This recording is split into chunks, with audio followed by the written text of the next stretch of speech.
trend of Hinduphobia in the United States. The portrayal of the Hinduism and Hindus in the mainstream media is often negative and biased. I like to mention that even today, when our children they were standing outside, they got so scared with what is happening today. It is so distressing to see the persecution of Hindus in the countries like Afghanistan, Pakistan, and there is no one speaking about them. As a society, we must come together to combat Hinduphobia. We must educate ourselves and also share the true essence of Hinduism. It is a time for us to unite and stand up against Hindu. Thank you. Thank you. Pancushila Akula, followed by Shailaja and Sai Nagarajan. Respected Mayor and Council members, I am Pancushila, resident of Fremont for 3 years now. We've been hearing about the recent hate crimes against the Hindu community. In fact, Hinduphobia is on the rise, as indicated by the NCRI report from the Rutgers University. We have to tackle this head on and make Fremont a safe place for our kids and families. In this regard, thank you so much for the proclamation. Our kids and future generations will forever be indebted. Thank you. Thank you. Respected Mayor and Council members, I'm Shailaja Mahavadi, a resident of Fremont for the past 32 years. I call myself home, Fremont as home. I have 2 grown-up kids, and me and my husband, proudly call this home. And they both became very good citizens, went to mission school, graduated, both doctors serving back the community. So this one, we as a community called Fremont home want this city to be a safe place for our kids and generations to come. We love this city and will continue to contribute to its betterment. Unfortunately, of late, there has been a rise in Hinduphobia. As we have seen with the Krishnan Iyer case here in Fremont, this is a step in the right direction. I truly want to thank all of you for this proclamation. Thank you so much and for declaring this proclamation. Thank you. Thank you. Next speaker is Sai Nagarajan, followed by Karthik, followed by Aruni Rao. Good evening, respected City Council. Today, we stand united, truly united as we take a monumental step forward towards creating a more inclusive, respectful, and healthy society. As I stand before you, I'm reminded of the immortal and powerful words of Martin Luther King Jr., who once said, "Injustice anywhere is a threat to justice everywhere." Injustice anywhere is a threat to justice everywhere. This proclamation from the city of Fremont condemning Hinduphobia is a testament to our city's commitment to combating intolerance and promoting understanding. For way far too long, the silent epidemic of Hindus being shamed, slandered, stereotyped, marginalized, profiled, and gaslighted due to their faith has gone unaddressed. But today we say no more. No more. It is un-American because Hinduism is more than just curry, cows, and caste, colonial-era stereotypes that we must reject in its entirety. With hope and faith, I thank you, Fremont City, for this proclamation. God bless you, and God bless the city of Fremont.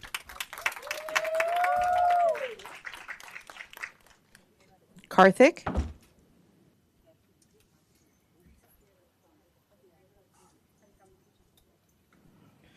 Good evening, City Council members.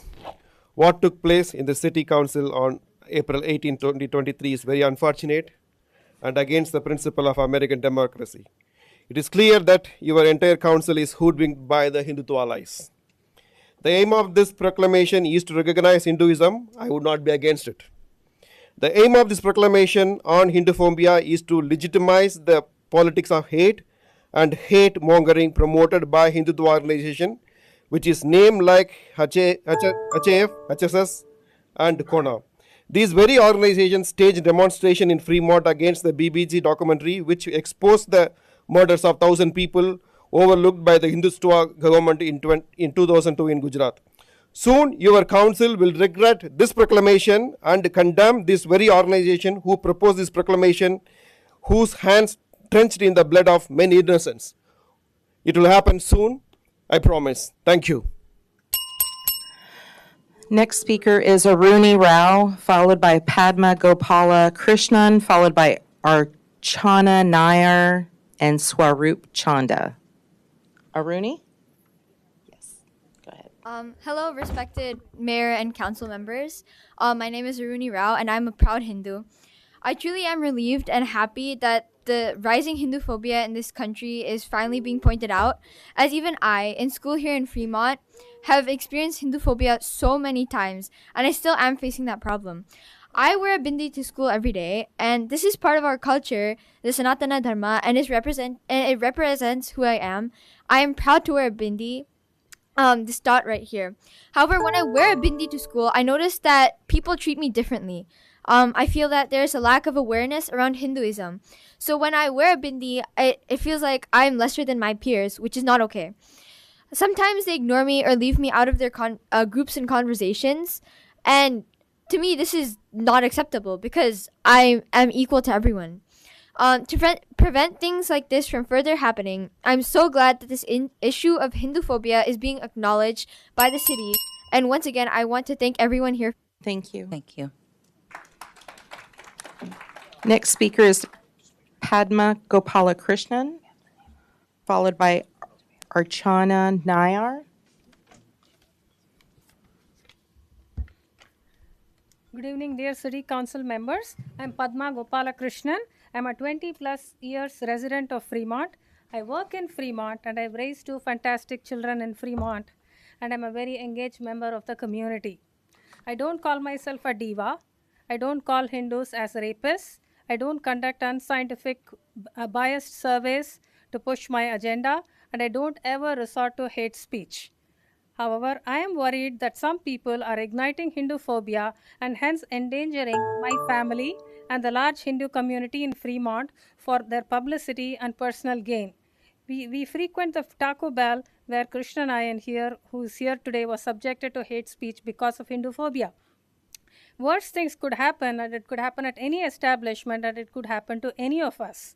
So I thank you for standing against Hinduphobia and passing this proclamation today.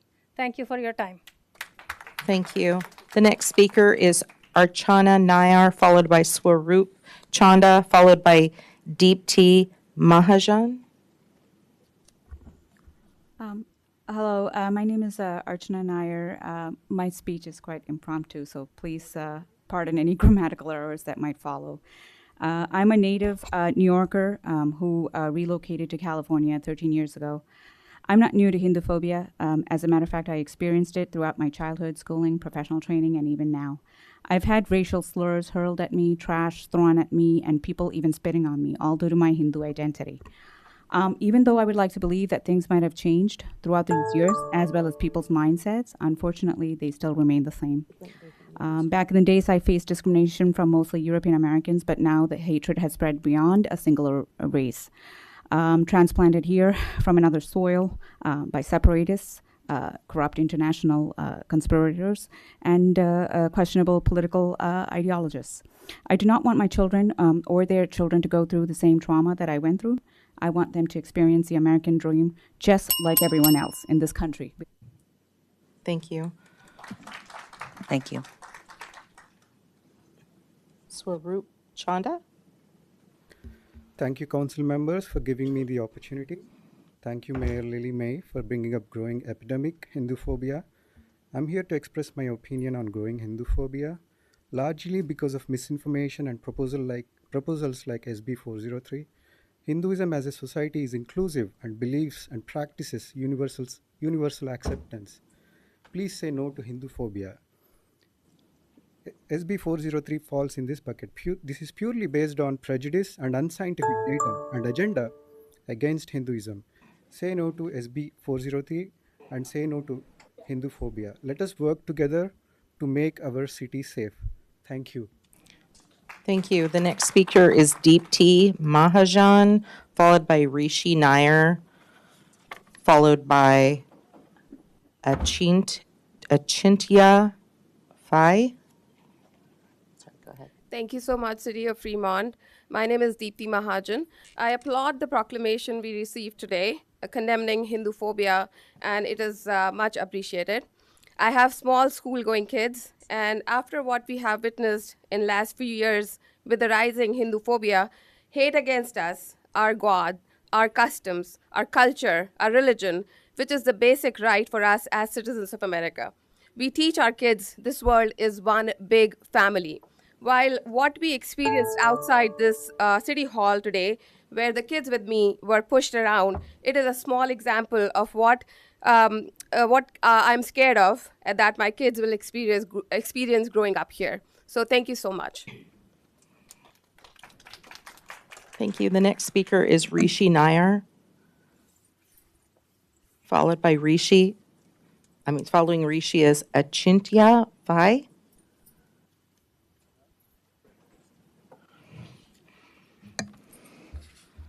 Followed by Karen Modi. Good evening, City Council and everyone. So I am Harish, resident of Newark. So thank you very much for this proclamation. It means a lot to us. Hindus are a peace-loving community. We work hard and we are, giving back to our country, USA. But what we are seeing is like in public life, in businesses, in universities, what we see is like there is a hatred from every direction, media, and then from the opposition groups. But it's very applaudable that the City Council has come together to condemn this. One step further, thinking what I see is we need to stop this at the very level. SB 403 is one such of these things which we can see outside. People are protesting and hollering us. So I really appreciate again, and I wish in the days to come, City Council support us. Thank you.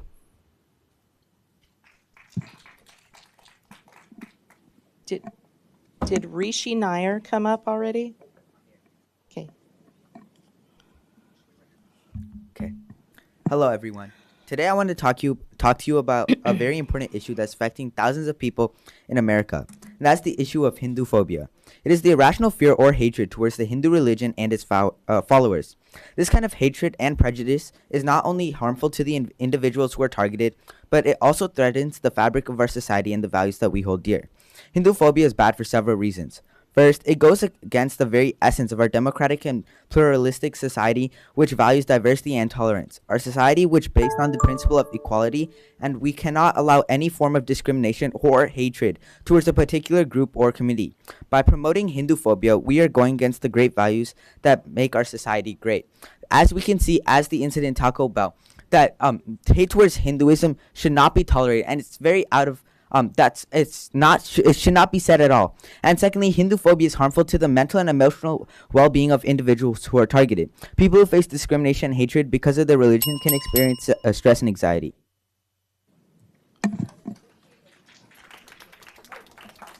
Thank you. The next speaker is Achintia Vai, followed by Karen Modi, followed by Simran Kaur. Sorry, you are? Your name? Achintia. Thank you. Hi, council members of Fremont. One of the most recent incidents that caught my attention was a video that surfaced on Twitter of a man spewing hate against a Hindu. This type of Hinduphobia is spreading across the globe, and it deeply concerns me. This type of hate speech is not just hurtful, but it also perpetuates harmful stereotypes about the Hindu community. It is unacceptable and must be condemned in the strongest possible terms. It is our moral responsibility to not spread hate speech and Hinduphobia, but instead speak out against it and condemn it. Fremont is currently a highly inclusive and tolerant society that values the rights and dignity of every individual, and this proclamation continues to uphold the standard.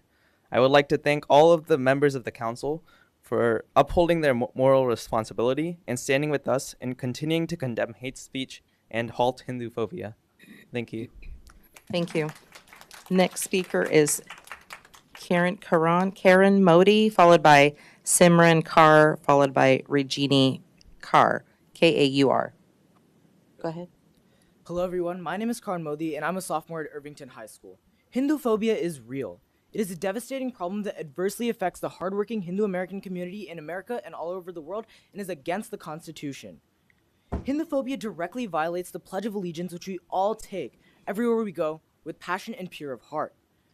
We must all, as a nation, strive to deliver the Pledge of Allegiance to create one nation, indivisible, with liberty and justice for all. Thank you.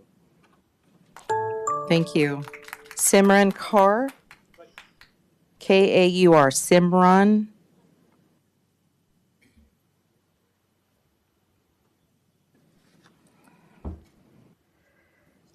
Good evening, esteemed members of the City Council. My name is Ragini Kaur. I'm a resident of Fremont and a community organizer with the Jakara Movement, a community building organization. Today, I would like to express my concerns regarding the wording of this proclamation that has been proposed.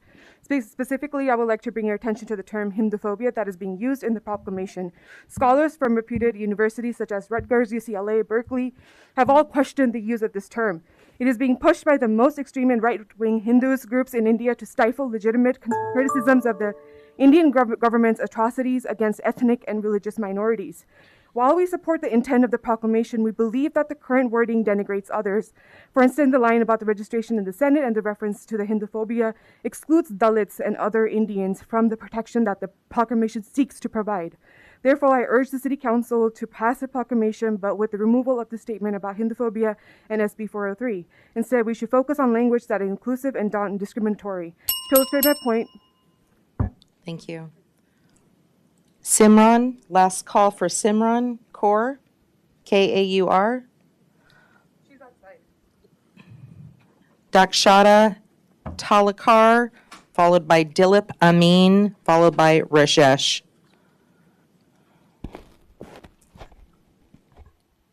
Namaste everyone. My name is Dakshada Talekar. I'm a proud Hindu. Hinduphobia is real. There are many people today inside and outside this office who hate Hindu and Hinduism. Dismantling Hinduism is their main agenda. Incorrect, derogatory and destructive information about Hindus and Hinduism is being spread through their social media, through fake, fabricated and unscientific surveys, through countless hate-filled, misleading, provocative messages, even a conference which was titled Dismantling Hinduism. This is the extent of hatred we are seeing here. We all must come together to stop this Hindu hate. I thank City of Fremont for acknowledging this growing problem and standing against it. Together we can create a safe place for everyone. Thank you very much. Yeah, if they want to, yeah. City Council members, this is Dr. Dilip Amin from Hindu Speakers Bureau. Hinduism is a different religion. People erroneously calls us idol worshipper, polytheists. We look different. We are praying different way. May have a different clothes. However, we are highly educated and peaceful citizens of America. We have seen discriminations and harassment because we are different, including in Fremont. So there is no reason for such hate. Your passing the resolution on Hinduphobia will be highly appreciated. Thank you very much. Namaste.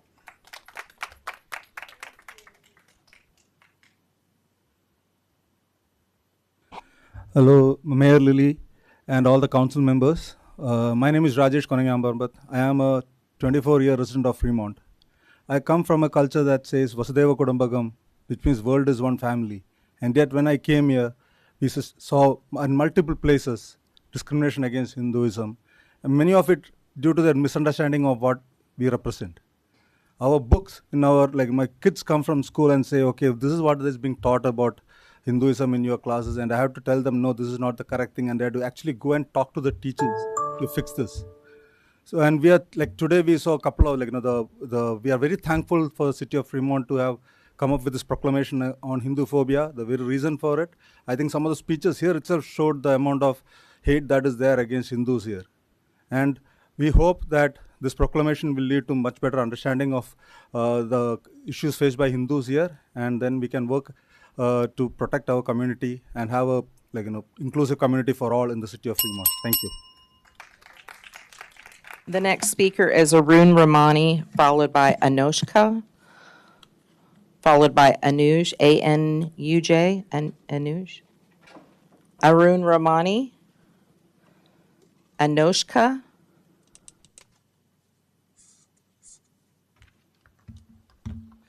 Hello.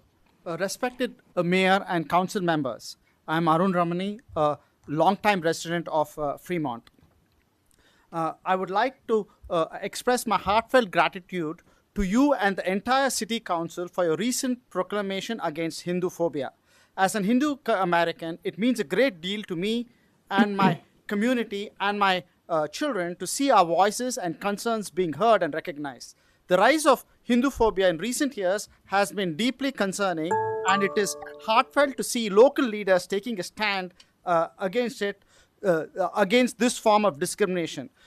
Your proclamation sends a powerful message that our city is committed to promoting mutual respect and understanding among all people, regardless of their culture or religious background.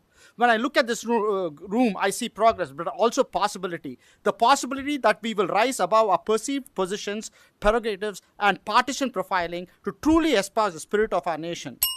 Thank you. The next speaker is Anushka, followed by Anuj, A-N-U-J.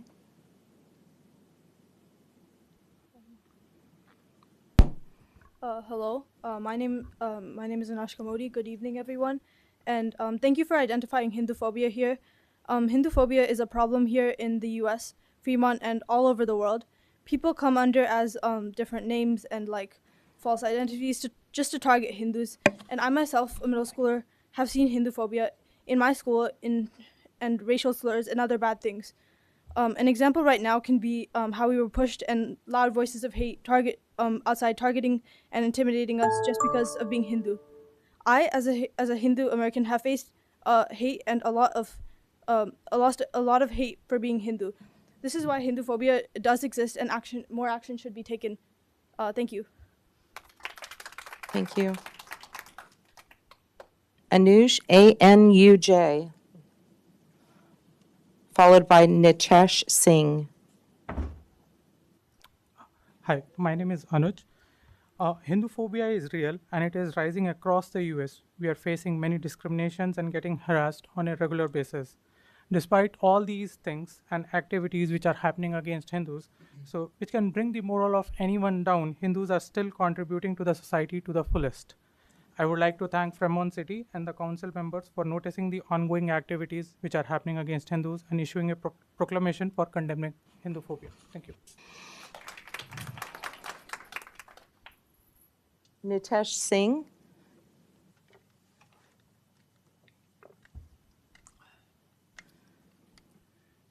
Thank you, everyone. My name is Nitesh. I'm a Fremont resident.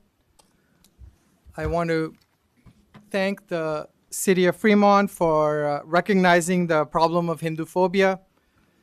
The litany of attacks on Hindu people has gone on through every era of history. We should not be surprised then, even though it saddens us, that it is a part of our modern society.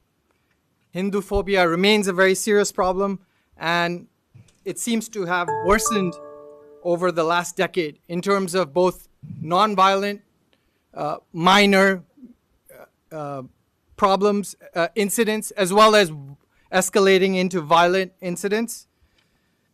It is disturbing that the amount of anti-Hindu rhetoric has become increasingly prevalent in all sorts of public discourse. Sometimes this comes from usual suspects, and other times from other respected sources. Thank you. Thank you. Mayor, we have 11 cards still, and we have a lot of people outside that still want to speak, but you're at your your designated 30 minutes. Yes. So we're going to return to our regular scheduled agenda items, and then we'll return back to. Do you want? How many? 11 cards? Okay. We have 11 cards thus far. Okay. Give me just a moment. If there's 11, maybe we just finish them because it's 11 minutes. But is there any opinion from the council? I'm sorry, Mayor. There are about another 60 to 70 people outside that haven't even come in to fill out a speaker card yet. Okay. Do you want them to start allowing those people in here? Yes. But we'll continue with the other items? Yes. The other regularly scheduled items? Yes. Okay. We'll do that because then we can let people in and we can do. Yes. We'll turn the cards in. Thank you. So we're going to return to our regularly scheduled items at this time because we need to be able to move our agenda items. The first one is item 5A, and we'll continue with public comments after the agendas. So item 5A is the fee deferral program amendment. And I believe that our Community Services Director, Dan Schoenholtz, is available for questions. There's no presentation for this. But if you'd like to come up.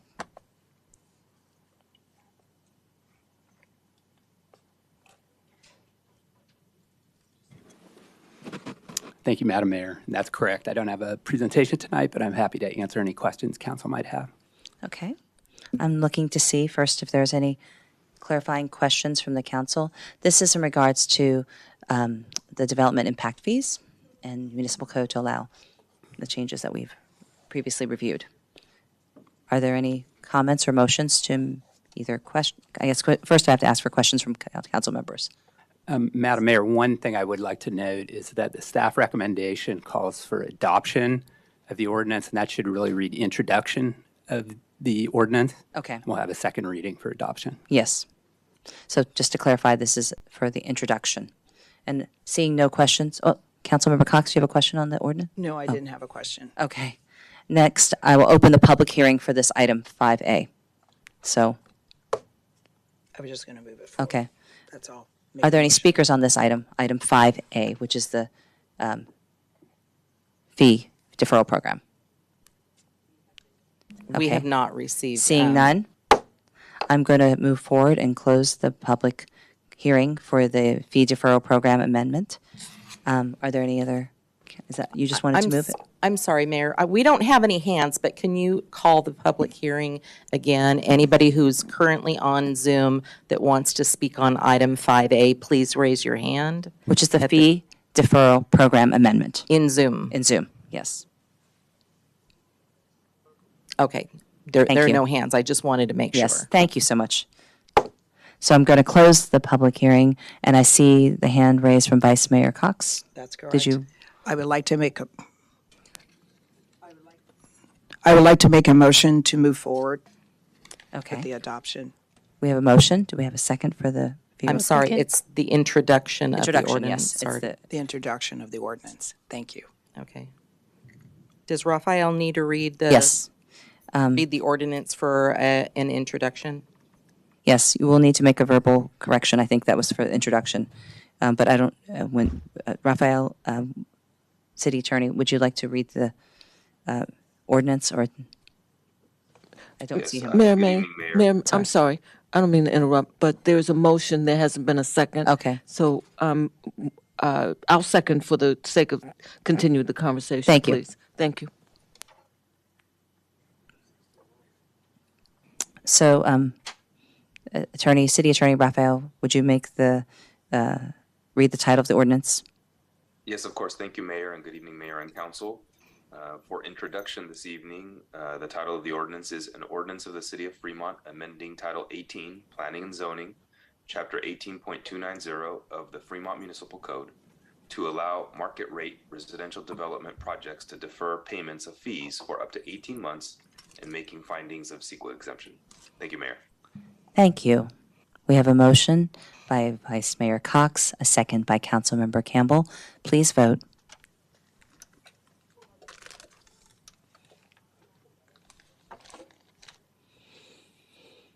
And the motion carries with the majority and Councilmember Casson voting nay.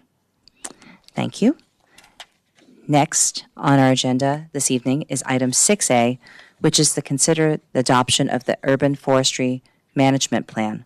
And Community Services Director Suzanne Wolf will introduce the item. And we also have Chris Pfeiffer of Plan ITGO will provide a presentation. Thank you.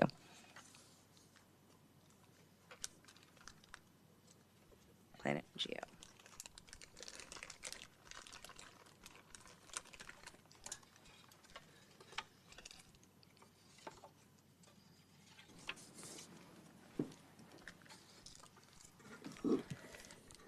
Good evening, Honorable Mayor and City Council members. My name is Suzanne Wolf, Community Services Director, and this evening we bring before you the Urban Forest Management Plan. Fremont trees are recognized as integral to the quality of life for all city residents, as well as for the city's urban character and natural environments. A healthy, thriving, and sustainable urban forest remain a long-standing community priority and will be thoughtfully managed in a way to maximize public benefits, including a thriving ecosystem, a vibrant economy, and a livable community shared by all. We are proud that Fremont is being recognized in its 26th year as a Tree City USA. Tonight, our consultant, Chris Pfeiffer, with Planet Geo, is going to provide you with an overview of our urban forest management plan, which is the first of its kind for the city of Fremont. Chris is a certified arborist and a municipal specialist with 15 years of experience as a climbing arborist and an urban forester. As director at Planet Geo, he has led the development of over 30 urban forestry plans for communities dedicated to growing sustainable, resilient, and equitable urban forests. Tara Buthamithy, Senior Landscape Architect, and Roger Ravenstad, Parks Planning and Design Manager, are also available to answer any questions at the end of the presentation. So let me turn it over for the presentation to Chris Pfeiffer. Chris? All right, thank you, and good evening, everyone. So I'm excited to share with you the urban forestry efforts that I've had the opportunity to participate in over the last 3 years with the city.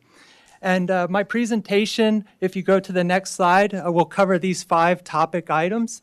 And what I wanted to share here is that this is a pivotal moment for Fremont's urban forest.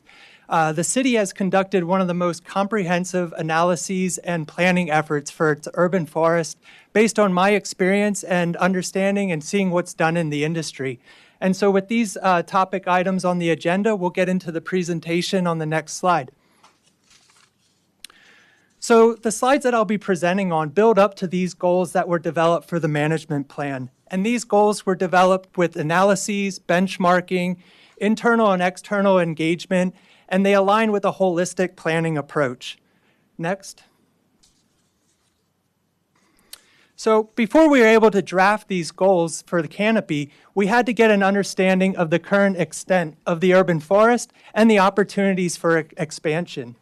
And in 2020, a top-down look at the canopy cover across public and private boundaries was completed, where we found that 14% of the city is shaded by the canopy of trees when viewed from above. Now, one thing to note with this is that 9% of the canopy is on private land, whereas 4% is on public land. So this emphasizes the need for a shared commitment to the goals that are in the urban forest management plan. Next.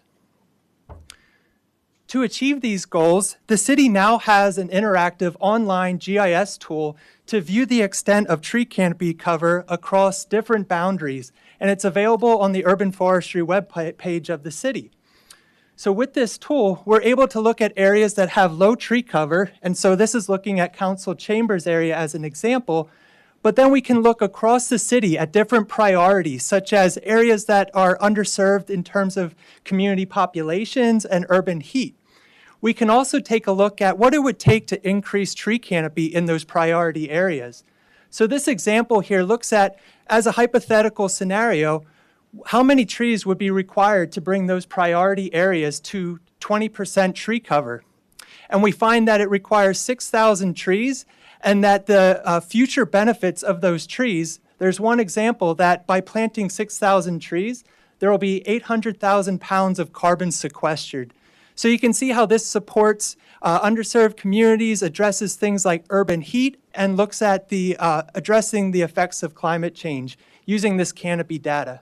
Next.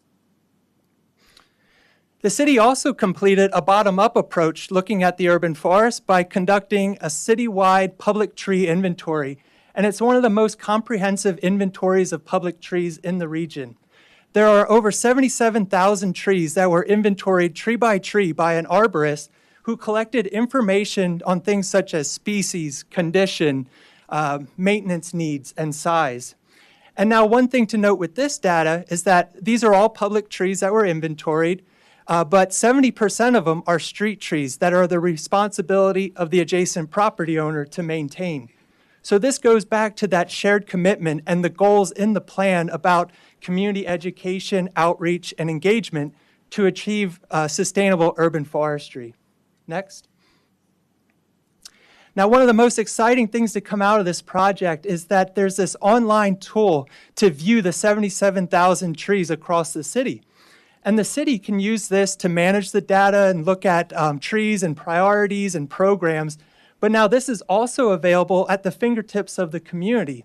Anyone with a smartphone, tablet, or computer can type in an address or explore the map, And so this example looks at council chambers, and we start to see that by clicking on a tree point, we get a street view of the tree that was inventoried, along with the information collected.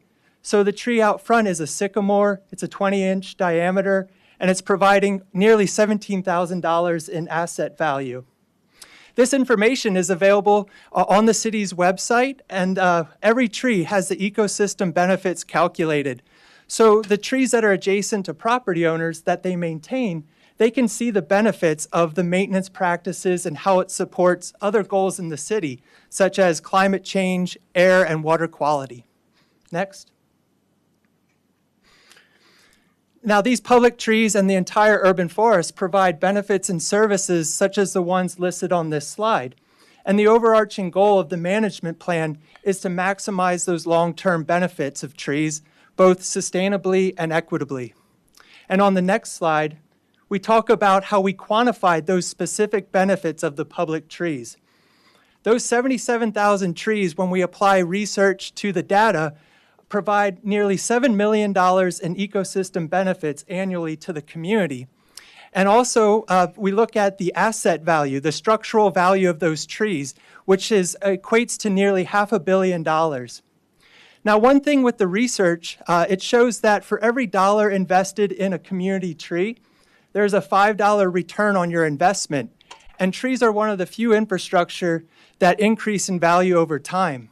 Specifically for Fremont, we found that for every dollar invested in public trees, there's over a $7 return on investment.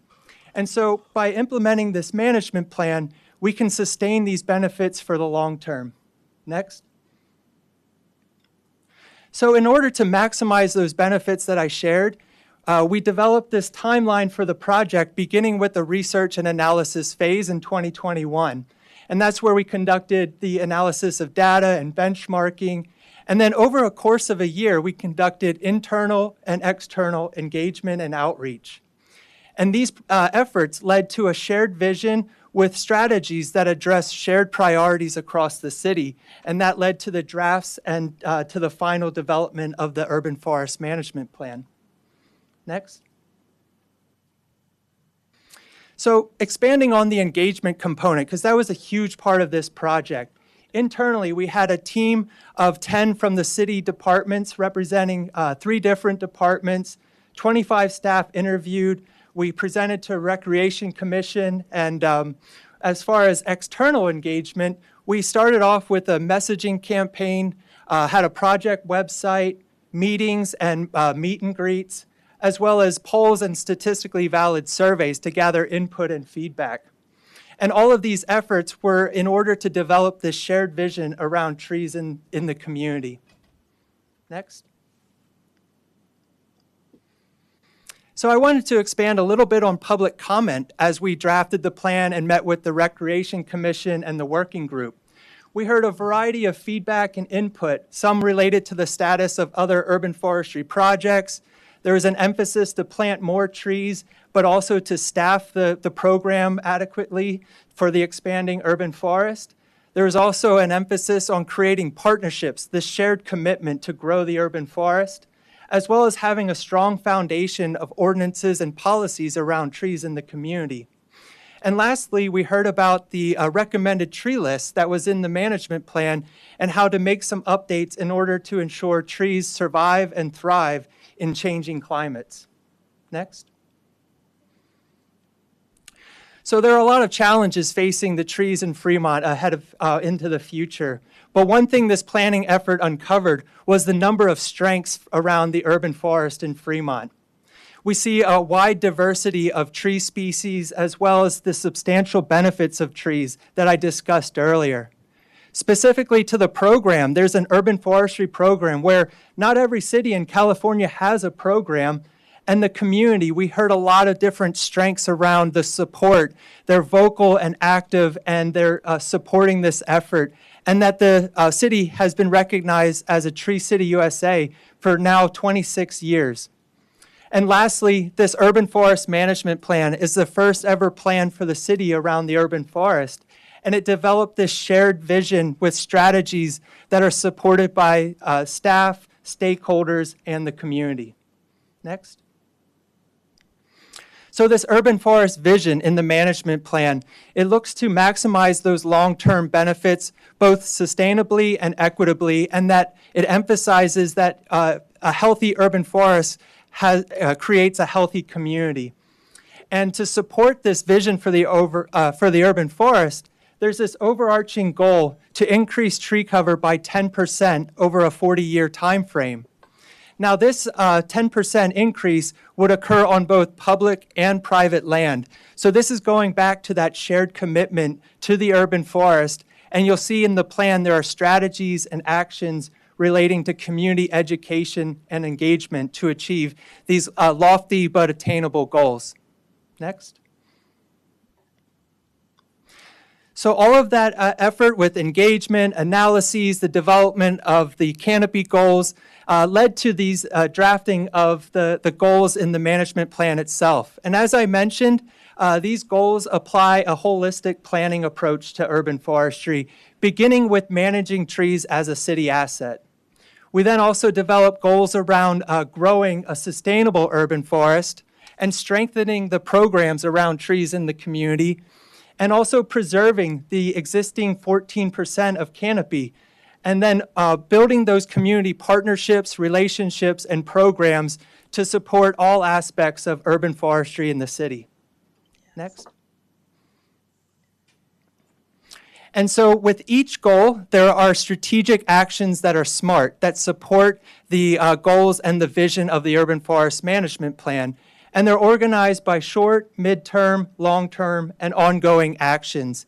And some of the examples of the short-term actions include launching the planting effort to support that citywide canopy goal.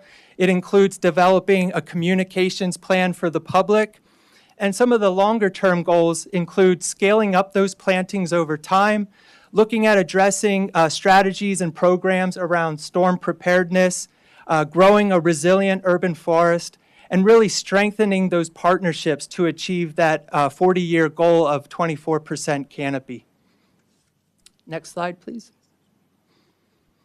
And so I'll turn things over to Suzanne, but I just want to summarize my presentation in that I shared with you the benefits of trees, our scope and timeline, the internal and external engagement that led to this shared vision around the trees in Fremont, and then discussed how we incorporated public comment and feedback into the finalized plan for the urban forest.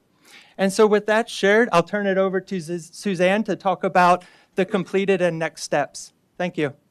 Thank you, Chris. Next slide, please.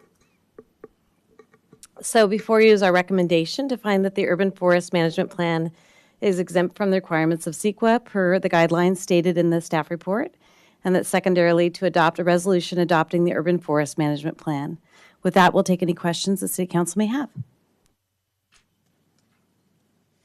Thank you for the presentation. At this time, we're going to go for clarifying questions from the council. Councilmember Casson, do you have clarifying questions? Yes, I do. 3 questions. So number one, on page 17 of the presentation, so our current tree cover is 14%. And according to this plan, we will only be increasing that up to 16% in 20 years. Is there any possible way that that could be, that we could front load more tree planting? Because 20 years to increase by 2% just seems insanely bad. Thank you. That's question number 1. So thank you for that question. We are looking to really focus on, again, what Chris talked about in terms of our partnerships and really thinking about strengthening the education to the community as part of our initial process, which is why we see growth over the years.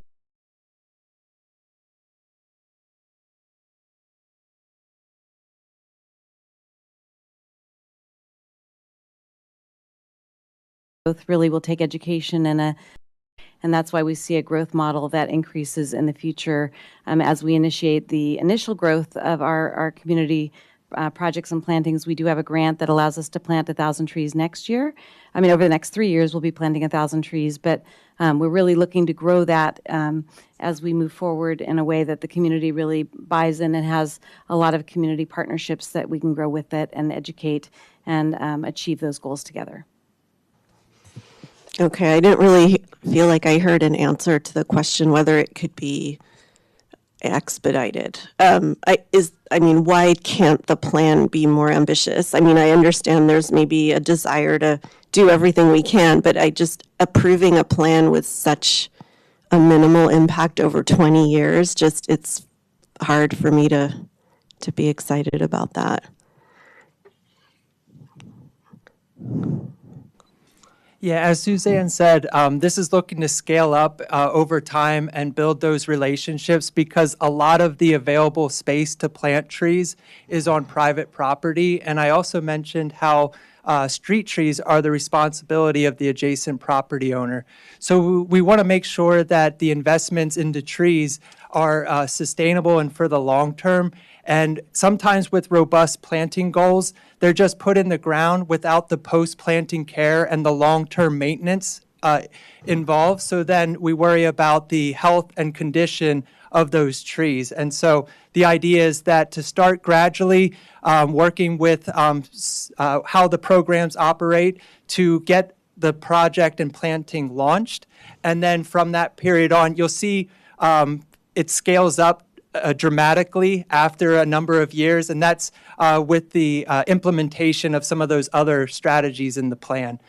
We did take a look at what it would look like for reaching higher percentage of canopy goals or shortening the time frame, and the dollar amounts associated with that were just from the feedback we got from stakeholders, it was unrealistic, but overall we want to look to increase canopy. The last comment I wanted to make is that with the CAL FIRE grant funding, we are to look at this 40-year timeline. So that was part of the equation as well, is that this is for the long term. So let's see what is attainable and scale that over time. I hope that helps with the question. Okay. Second, I know that there was a little bit of disconnect at times during this initial grant with community organizations and what they could contribute to the process versus what city staff could do. So I'm wondering what the plans are going forward to make sure it's really clear who is allowed to do what, and also to make sure that there aren't any issues where volunteers who want to volunteer to do this work of growing trees, planting trees, maintaining trees are not prevented from doing that because of some bureaucratic reason or contractual reason. So I just wanted to see if that issue had been addressed. We have 3 contracts from the second CAL FIRE grant, and we're going to be working through those very closely with the stakeholders. In fact, we just had that conversation during this time between the acceptance of the proclamation and now about how we really do, it is really our intent from this to work very closely with stakeholders, our volunteers, and really think about ways in which we can grow people's initiatives and really that ownership of trees and the love of trees and arbor friendly city that we are. And that really takes all of us working together and growing more partnerships out there. And that takes not only the city, but it really takes our partners. And Tri-City Ecology and Urban Forest Friends have really been a great partnership that we want to grow and see their success and as we continue this process as well. Okay, I still didn't exactly hear an answer to the question of what could change, because I know there were some disconnects where folks were trying to contribute and being told they couldn't. So I'm just wondering, is anything going to change between what has happened up until now going forward to prevent those kinds of disconnects from happening? I can just say that we are hiring a new urban forest manager, and in that process, we'll have a very direct connection for individuals. Right now, we have a lot of it spread throughout our organization where they're talking to 3 to 4 people, and that may be frustrating, and I can acknowledge that for our organization. But people have a direct connection to me to call me if there's a concern or issue that we need to address. But also, I think as the new urban forest manager comes on board, there'll be someone very focused on this to make sure that we are successful in the community. Okay, great. And that leads to my last question, which is, I know there's a risk of really overloading the person that's hired because they may be responsible both for urban forestry and for general arborist duties. And I'm wondering, what is the possibility of having one person whose sole job it is to manage this urban forestry grant and to be solely focused on that and not be called out for general arborist duties?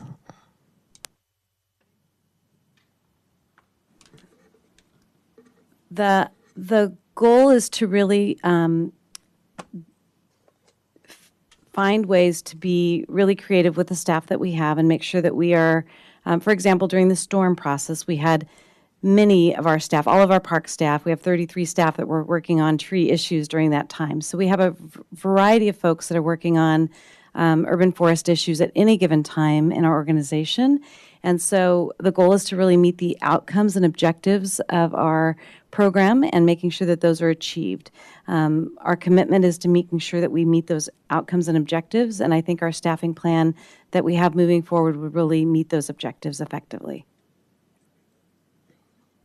So does that mean there will not be a person whose full-time duty it is to manage this grant and be in charge of our urban forestry management plan? In the grant, there was never, when we proposed the grant, it was never an intent to have a separate person manage the grant. But there is an arborist currently that we have that manages our 50/50 program, and we will be hiring again a new urban forest manager.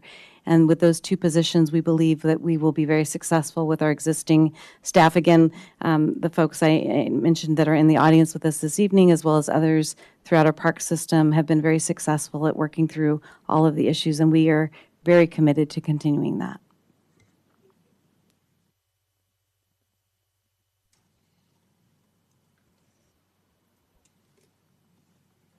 Thank you. Is that the last question? Councilmember Cass? Okay, thank you. Next for clarifying questions, Councilmember Kang. Thank you, Madam Mayor. So thank you very much for that presentation. I do have a couple questions. Do we have any data as to how many trees we were able to plant in the past 5, 10, 20 years? Any data on that so that we can see the improvement that we will be making as a comparison? And then, okay, go ahead if you have any. Yeah, so we looked at the past and historical records for what was reported to Arbor Day Foundation for Tree City USA accreditation.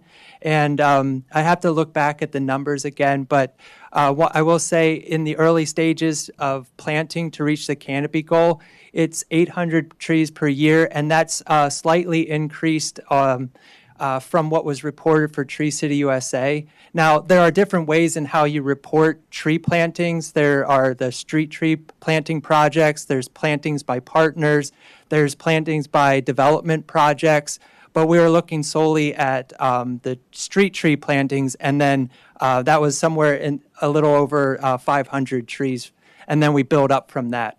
So going back to the other question, you know, when you think about other reporting of trees being planted, there are cases where the city's already planting more than what's outlined in those initial phases of the planting for the canopy goal. Thank you. And then, so the 800 trees being planned to be planted annually, how far into our incoming plan is that going to be implemented? So again, and when we look at all of the trees being planted, and again, the city is a portion of that planting. Last year, I know we planted over 1,000 trees in total.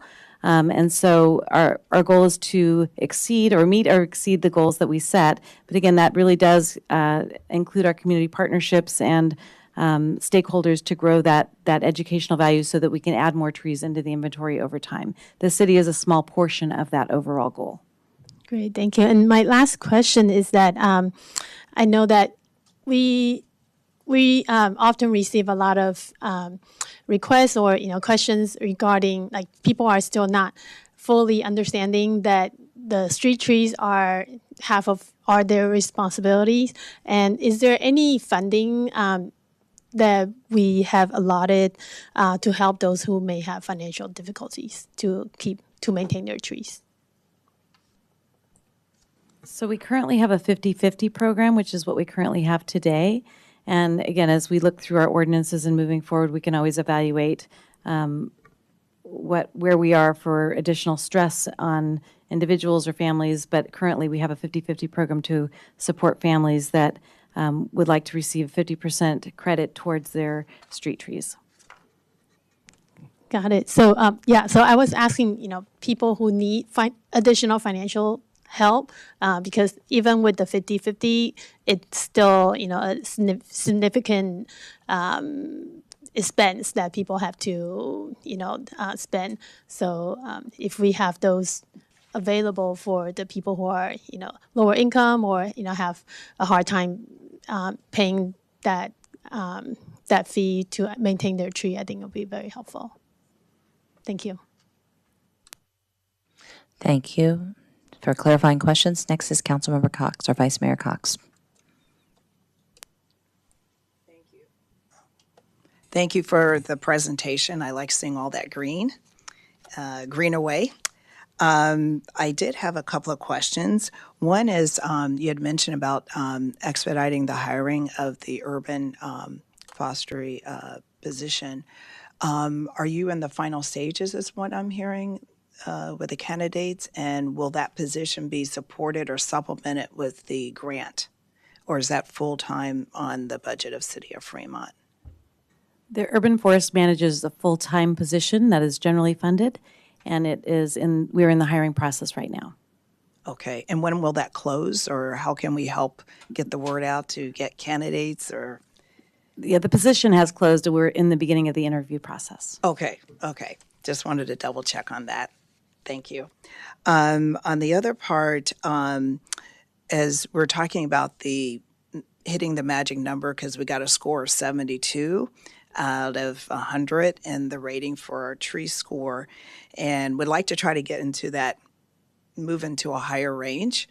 And the number's only based on public trees, but could it be possible, and I'm not sure what the formula is it possible that we could have an extension of the website that as people plant, if they were allowed the private-owned trees, that people could be able to input that they planted some trees in the yard to be able to increase how many more trees and counting towards the canopy? Is that anything that could be thought about in allowing us to improve our score, but also allowing everyday, whether it's students, whether it's, families, individuals, groups, organizations, to be able to participate in that? I mean, I'm just thinking about it with your formula, because I don't know, it sounds like it's only public street, but, can we include more to expand the options there?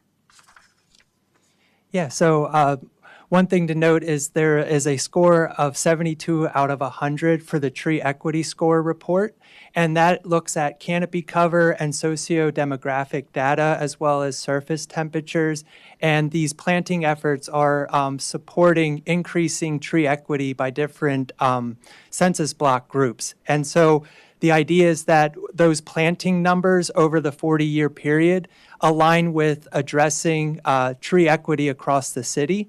And by using that canopy tool that I showed with the presentation, you can look at those low tree equity areas, and then that's where perhaps additional education, robust planting can take place in those areas to increase tree equity. The second part to your question is the inventory-based software, Tree Plotter, which is also on the city's urban forestry webpage. There are a ton of features in that tool that are already set up for those opportunities like you described. There's a tool for registering down the road if the city has a free tree giveaway program where folks can go in, sign up. These are just features that are in the tool for when the city's ready to launch different programs like that. And then the idea is that going back to that shared commitment is that that public-facing tool for inventory would be an opportunity for residents to say, I planted my tree here, and it's this species, and I watered it, and being able to track more of this data to support the citywide canopy goal and the tree equity score. Thank you for expanding on that feature. I appreciate that. And my entrepreneurship hat is coming on now. And, you know, we have Adopt a Highway. What about Adopt a Tree? And be able to have that being maintained by some of our community partners or, you know, companies, private, public, you know, that would be interested in that. So I just thought I start Adopt a Tree campaign, if that would be acceptable, but a program that would support us in increasing more trees and other places that would allow us to take the burden of the tree maintenance off of us. So, but it's just a thought. I'm just planning it out there. Also, I wanted to just mention I'm in full support of your plan. And I wanted to mention that there's been a lot of studies also. I know you probably already know this, but for those that do not, the American Psychological Association did an article on green is good for you. And they talk about the results of both children and adults that have shown reduced stress levels, more healthy living. And they said that it's obtained by just looking outside the window with more green through the window that has yielded a lot of health benefits. I know you had shown the whole chart of all of your other, I don't know, about 20 different benefits with green and trees. So I really would support this, and I will hold off and be willing to make a motion once everyone has made their comments. Thank you. Thank you. Next, for the council clarifying questions, Councilmember Campbell. And then also, I just wanted to note we have the other council members who have clarifying questions still.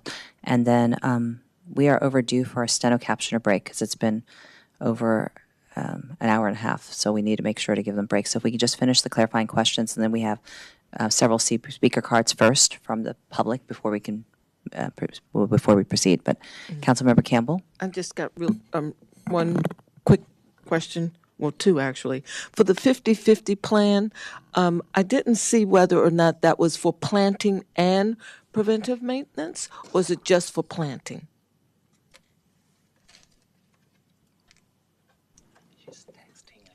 The program is one where we support tree trimming and the maintenance of the tree, and also if it needs to be removed and replaced, it's 50% of that as well. So it's the whole program depending on the tree need and that individual household. I see. Okay. And then for the tree equity that you mentioned across the city, how do you determine where a tree would need to be placed in sort of more dense property, you know, where you have lots of apartments and condos and those kinds of things? It's a great question. I'll let Chris answer that. Yeah, so these studies are a top-down look to start to look at the low-hanging fruit. Where are the opportunities and where can you align priorities so that the city can maybe apply for grants that address human health and well-being or air quality, but then you need the boots on the ground to look at not just what's possible, but going to the next step to what's feasible and then what's preferable. So you'd have to look at the constraints of a site and then start to make decisions on the types of species. And that's where future planning efforts, there are recommendations in this plan to have those localized tree planting plans, because you can't just make decisions with data and aerial imagery. You have to have these strategic plans on where trees can be planted and where they'll align with priorities and survive and thrive. Thank you. Thank you. Clarifying questions, Councilmember Salwin. Thank you, Madam Mayor, and thank you for the great presentation. So it seems like the private businesses and residences would be the huge opportunity to try to increase the tree planting. So what have we looked as far as incentives or streamlining the process so that we can have more homeowners and business owners plant trees? So in the first short term, we're looking at ordinance review. So that'll be something we look at in the initial period. We're also really focused on education and outreach in our initial period so that we really build the stakeholders that will, really build that upswing for people to want to build an effort for trees and build a canopy that really is strong in our community. Thank you. And then the other thing that comes to mind, for example, Central Park, it's a huge park, but I feel like there's not enough trees, especially as you walk around across the lake. I think it'd be a great opportunity to add more trees there, and many of our other parks, like I know we planted some trees at Old Mission San Jose Park, so that our seniors and our families can get some shade and be able to enjoy the green. So I was wondering if we're looking at strategic greening at certain areas, especially our parks. Yeah, so with the canopy assessment, we look at the canopy cover as well as the opportunities for planting trees. And we have different boundaries, and parks were one of the boundaries. So we can start to see, which parks have the most opportunity. But then it goes back to that strategic planting plan, because there are a variety of uses for parks, but we want to see where there are opportunities to provide that shade. And so parks oftentimes are the go-to place to increase canopy because of the space, but you want to keep in mind the maintenance requirements, what the staffing levels are currently for post-planting care and long-term maintenance. So it's a decision process, but parks are definitely part of the prioritization for plantings. Thank you. Mm-hmm. I also would like to share that the Rotary just planted Yes, I was gonna mention 125 that. trees this past weekend at Central Park as well. Could you say the number again? 120? I think it was 125 trees, if I'm not mistaken. The mission. I think No, that's it correct. wasn't. It was the Niles. No, was it all the Rotaries, or just was it Niles? It was Niles Rotary that planted in Central Park this past weekend. Yes, I saw the. And Lovely I think it was 25 trees they planted. 25. Yeah, I was gonna say 125 is a lot in one weekend. I was like, wow, they're really busy. Next is Councilmember Shao. Thank you, Madam Mayor. A quick question. We have been talking about street trees or trees in the park. The fruit trees, do they count as trees? For example, every time I go to Costco at this time of the year, they would have all the fruit trees, there for sale, and assume that, local residents would buy and then plant in their backyard. And would those fruit trees being counted? Yes, so all trees do count. A lot of numbers and figures go into forecasting the canopy goal. And I will say there are different percentages applied to trees that will be small statured at maturity, medium, and large statured. And those sizes are based on U.S. Forest Service research. And we applied those inputs so that, all trees count. And we encourage large canopy, where there's the space, but then also those other opportunities, having community food forests, orchards, and fruit trees for private yards. Yep. Thank you. Thank you. I think for the clarifying question, I'll just ask one quick one before we go on break, is that we've also been looking at housing elements and other different initiatives within our community, one of which is we're encouraging people to utilize, and many people had taken advantage the last couple of weeks of solar. And so have you also taken that into consideration in terms of, I think, the interference of that, depending on the placement? If many people, I'm seeing that spring up all over my neighborhood and other places where people are putting solar on the rooftops. And how would we balance that, I guess, between, or have you had any comments about that from people? This oftentimes does come up when we're looking at canopy goals. And one thing that we look to address in this plan is to lay out recommendations, and these are more of the longer term, is to explore possible changes to design standards. And so that's where you get into specifics about tree placement, the different size trees, so that you don't compete with other goals of a property like solar. And there are also recommendations where it looks at proper pruning in order to have have a balance of both canopy and solar. So we didn't dive into specific guidance around solar and canopy, but there are general recommendations specifically around like design standards evaluations. Okay, thank you. Well, I think that's the last of the clarifying questions. I know we have quite a few speakers for this item, and then we still have one more item and return to the other public comment. So I'm going to, because the steno captioner has been on for quite some time, I'm going to take a 10-minute break, and we'll be back at 9:05.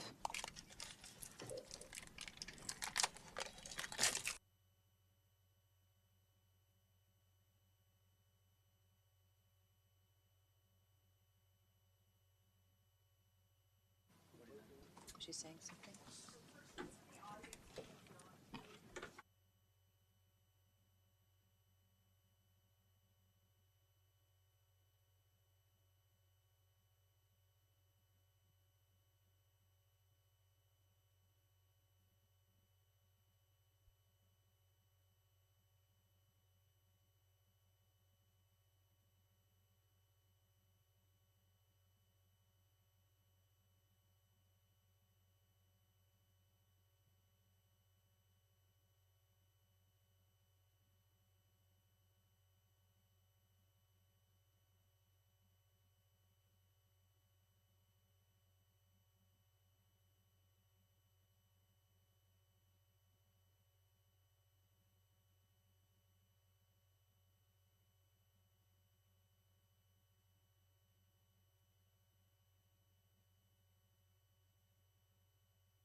Good evening. We're going to return to back in session for the council meeting, and we'll resume with the speakers for this item, which is the adoption of the Urban Forestry Management Plan.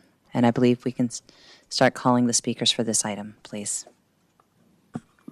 Our first speaker is Annie, followed by Jarvis Leung.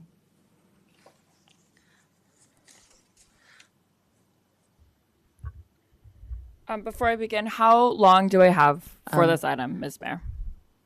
I think this is an agenda item, so I'm going to make it 2 minutes each. Thank you. A healthy tree canopy is very, very important to me.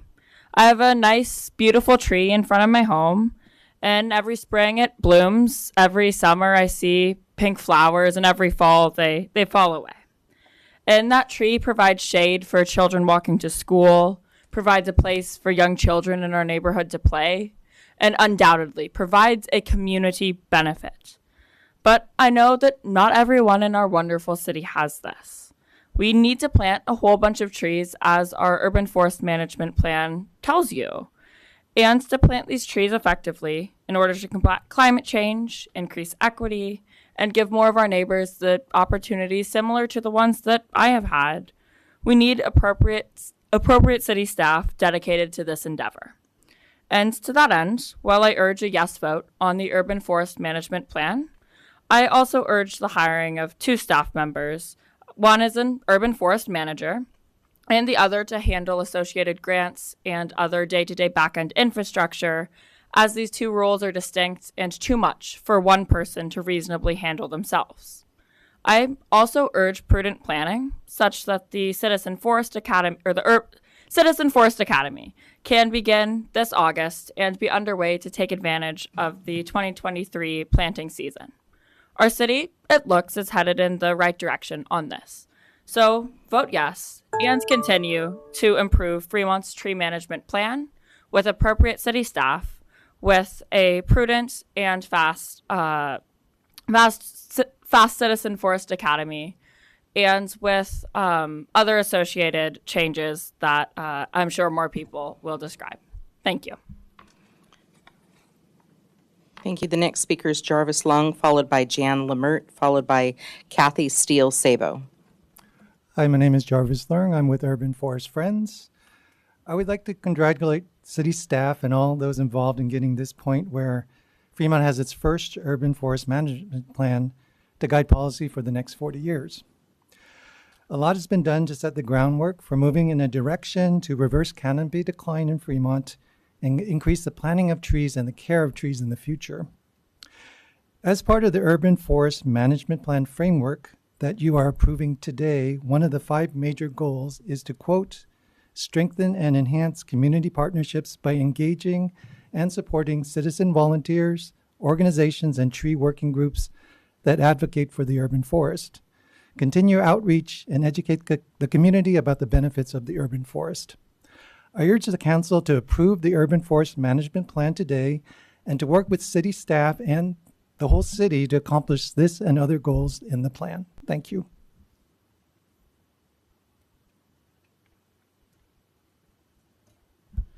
I'm sorry, Jan Liebert had to leave, so I'm the next speaker, Kathy Steele-Sabo. So thank you all for supporting the growing of our Fremont trees and supporting a lush and green urban forest for every Fremont neighborhood. I wish an urban forest were free, but as the saying goes, money does not grow on trees. So the draft Urban Forest Management Plan includes 12 possible sources of funding, and I urge you to do the hard job of exploring these sources of funding now. And keep in mind, as Chris reported to you, that for every dollar the city spends, we reap $7.44 in benefits to the city. And I would like to support what Jenny Casson said, that why plant only 800 trees a year now and ramp up over 40 years? We need to plant many thousands of trees now and keep doing it now for over the next 7.5 years.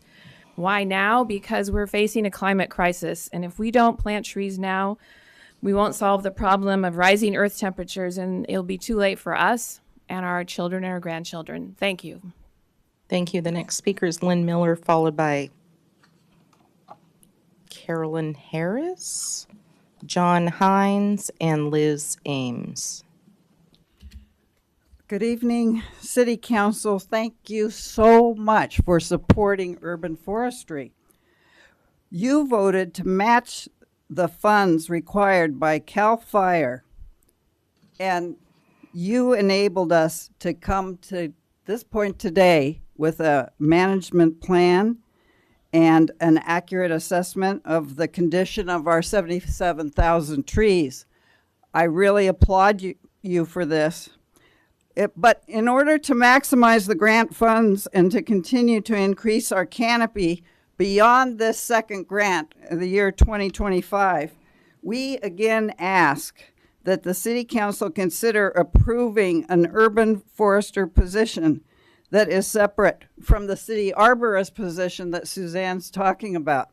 It's very confusing, I know, but right now we're missing a city arborist. A city our size, according to Chris's work, we should have 4 or 5 minimal arborists for our city our size. We don't have one right now. We have a temporary, right? A temporary. Now, the hiring of this new person, as you probably remember, is going to be a combination of both the city arborist and an urban forest manager. And once again, we're looking at the grant funds not being wisely spent. There's so much to be done, and the first grant objectives are still to be accomplished. They've been moved into the second grants to be done over a period of years. It is impossible to fully utilize the grant resources and continue the time-sensitive implementation of planting trees while this position, combined position, is also trying to do a full-time arborist position. Thank you so much for your... Thank you. I'm sorry, I'm having difficulty reading this card. Is it Carolyn Harris? Hello, thank you. Yes, Caroline Harris. Oh, thank you. So yeah, I'm the chairman of Tri-City Ecology Centre, and thank you very much for listening to me on this point. So all I want to say is that when I first came to California, someone told me the best time to plant a tree is 20 years ago. Clearly, we can't do that. So now, we've got to do it now. We've got plans. We've got the urban forest plan. We've got grants. We've got all sorts of things in place. Like, stop putting it off. Just get on and do it, please. Where there's a will, there's a way. We've got to move forward on this.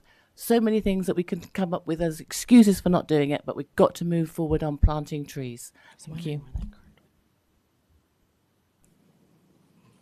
John Hines, followed by Liz Ames. Hello, everyone. First, I support the Urban Forest Project.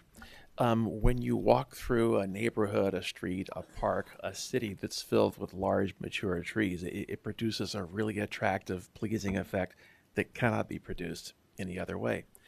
On the question of getting only 2% increase in canopy over 20 years, we should note that some of the really nicest looking canopy producing trees can take 30, 50, 70 years to get there. And so the only way to remedy that is to start fast, start big, be patient, and just understand that someone else is going to get the benefit of the trees we plant. I encourage the city to focus on plantings on public land and along streets where the city has more influence, and it's because of that question of who gets the benefit. For homeowners, especially in their backyards, there's a very asymmetric set of incentives. They benefit from their neighbors' trees almost as much as they do from their own. They bear all the costs and hassles of their own trees. They drop leaves in the gutter, they drop leaves in the yard, they drop limbs, they shade your solar panels. So there's always an incentive, a temptation for people to cut their backyard trees.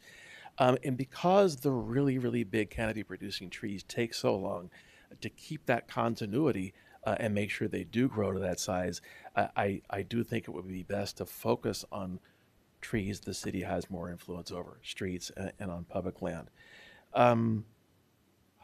That's it. Thank you.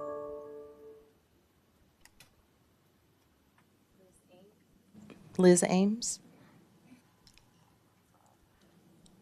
Good evening. I'm Liz Ames. I'm on the board of Tri-City Ecology Center. I'm chair of Save Our Hills. I'm your BART director as well. But here I'm I'm here to advocate for our urban forest. And for many years, our city has enjoyed the robust, healthy tree canopies throughout our city neighborhoods and along our city streets. However, we are seeing a long-term effects of our city green infrastructure having a low priority by the decline of our city's trees as reported in the Urban Forest Management Plan. And I would say that we should be looking at planting natives. We should be trying to shade our heat islands, which is our streets. Our streets are really heat islands where the heat of the sun warms up the city temperature. And so we want to create this canopy. So I would be focusing on a lot on this, reducing the heat island effect, which is our impervious areas. But, and there's all cities are encountering these same issues. And many other issues, including police, fire, and homelessness, and businesses receive the lion's share of resources. So in this case, I'm hoping we can use the grant funding to supply funds to nonprofits, like for Urban Forest Friends or, the Rotary Club. I think there's a lot of value in our nonprofits, and we can leverage those resources to plant, on our maybe city streets, potentially, and in our parks. So I hope that we can use that funding for planting as opposed to other areas. And I think I have 28 seconds. Is that correct? Okay. So we applaud you, our current city council, for initiating a new era of climate action, park improvements, and a biodiverse habitat enhancement through your decisions that support urban forestry. So thank you, and I hope you can help use our nonprofits and plant more trees. Thank you. That's the last speaker. Thank you. And there's no one on Zoom who's raised their hands to speak on this item. Thank you. So are there any comments on this item from the council before we make adoptions? I'm sorry, we just had a hand raised. Okay. Chris Hampton, did you raise your hand to speak on this item? Urban Forestry Management Plan. Yes. Okay. Would we call the speaker, please? Chris Hampton, your timer's starting. I would like the city council to think about the arborists they don't have. This has already cost them money by not cutting trees that have limbs that fall on vehicles that cause damage. Additionally, the city restricts what trees you can plant by a tree light or a city street light. The city doesn't follow the rules and blocks the lights on the street, but they don't want citizens to put a tree next to their street light. So I think the city should look at their requirements for not putting trees by streetlights as they continue. If the city council members really want more trees done quickly, they should look at where they don't allow trees to be put. Thank you. That is the last speaker. Thank you. And I'll now close public comment on this item, which is Urban Forest Plan, and I'll turn it back to our council for any discussions. Councilmember Vice Mayor Cox? Yes, I would like to make a motion to adopt the resolution adopting the Urban Forest Management Plan. Okay. Councilmember Campbell? I'll second. Okay. Do you have any other comments? Nope, I just want us to get started. It's going to be fun. So I want to come to a tree planting party. Okay. Well, you can join us. I think there's been some good opportunities. I also see Councilmember Kang. Do you have another comment? Because we have a motion a second, but. Yeah, I did want to share that the second grant that we got of $850, and we're trying to allocate it for the next 40 years. And No, the grant is through the next 3-year period, and we're working with, we went through an RFP process and are now putting together the consultant grants for that, who are also working to strengthen the community and working with our nonprofit partners as well. Great. Yeah, so as we heard a lot of comments about, the need to plant soon and more. So I think it takes time for those trees to grow. So certainly if we could have more trees towards the beginning, that'll be much more flavor. Thank you.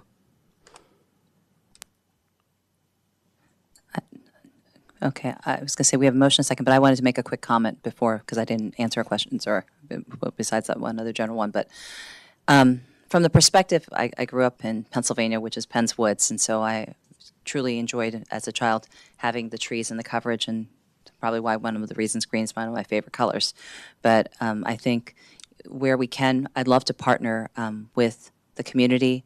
I know that we have some really dedicated organizations, and in fact, with Earth Day coming up, there's going to be some efforts in that area.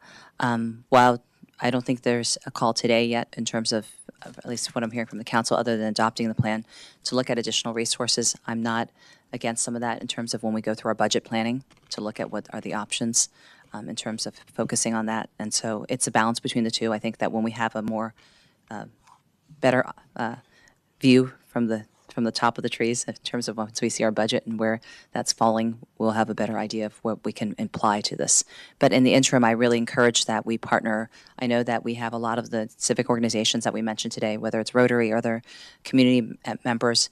I think that, one of the things that was really moving during that time period of COVID and for the lives that were lost is that we had some people dedicate and donate trees to make it a living memorial for those whose lives were lost. So where we have opportunities, I encourage us to continue to do so. And I definitely think that we do have some good corporate partnerships as well as our students themselves. Hopefully, when we talk about who will be around to see some of those, I think that would be something I'd be very supportive. So we have a motion, a second. I don't know if there's any other speakers. I think can we call the vote, please? Thank you. Please vote. Did everyone? Councilmember Zalman, did you vote? Okay. Just want to make sure. Thank you. So the motion passes unanimously. Thank you. So thank you for the urban forestry tree plan.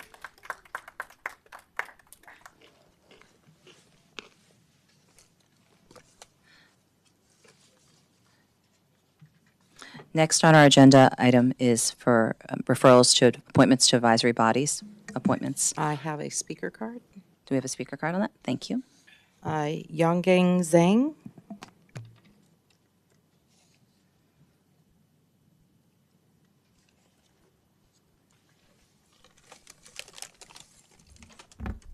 Thank you, Madam Mayor and council members. My name is Yonggang Zhang. I'm currently serving as a planning commissioner. I'm speaking for myself. I'm here to support the appointment of Cecilia Ling as the next Human Relation Commissioner in Fremont. Cecilia has been a Fremont resident for over 50 years, and she spent much of her life serving the community. She's currently retired, but continued serving the public as a board member of Citizen for Better Community and South Bay Chinese Club. She has been awarded as the Citizen for Better Community Volunteer of the Year in 2018. So among the 4 candidates that has been published today, I believe Cecilia has been is the most experienced and dedicated volunteer serving the community. So I believe she will be she will make the excellent human relation commissioner. Thank you. Thank you. So I have the referrals. We have a hand raised Sure. in Zoom from Henry Liang. Yes. Hi. Good evening, Mayor. Oh, is my time? Oh, Yes. Can you hear me? Oh, sorry. Good evening, Mayor May and a member of the City Council. My name is Henry Liang. I'm the president of the Citizen for Better Community. Just echo the previous speaker, I'm here to express my support for the referral to Cecilia to become the next Human Relations Commissioner in Fremont. Cecilia is a true asset to our community. She has been a resident for Fremont for almost 50 years and had been serving the public service for 39 years in Alameda County as an information manager. Her experience in the public service sector have given her the knowledge and the skill to work effectively with wide range of people and manage complex projects. She also was fluent in Spanish and Chinese, which is a huge asset when engaged toward the diverse community. She has helped her use her language skill to teach computer skills and spreadsheet in Spanish Spanish-speaking adults and teens in the past. Cecilia has demonstrated strong leadership qualities throughout her career. As IT manager in the public service, she led the teams and managed budget to achieve successful outcome. After her retirement, she continued her service of our community as a past president and current board member of South Bay Chinese Club. And currently, she is a board member of CPC for almost 13 years. I urge you to support this referral Cecilia for the human relationship relation commission partner. She will be invaluable asset to our city and to community at large. Thank you. Thank you. Council We have member. one more speaker.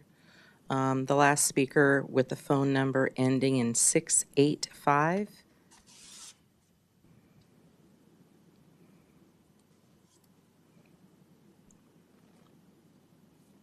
On Zoom, the speaker with the phone number ending in 685, if you'll please unmute.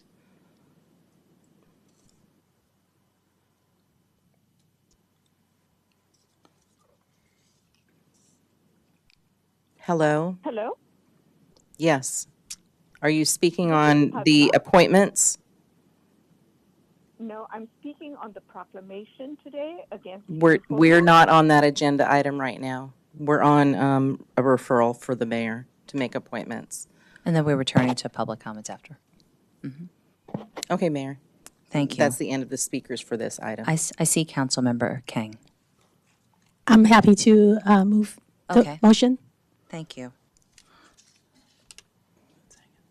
Is there a second? Second by Councilmember Shao. Please vote.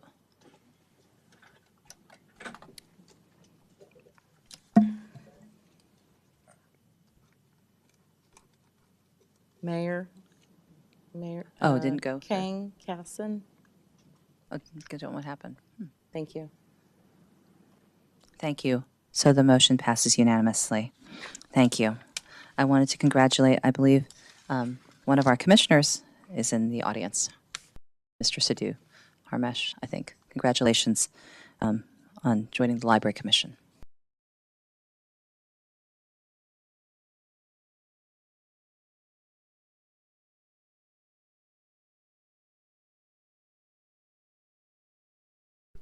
Well, are there 7D. Right. Is there any other reports on committee assignments that you'd like to share? Councilmember Shao.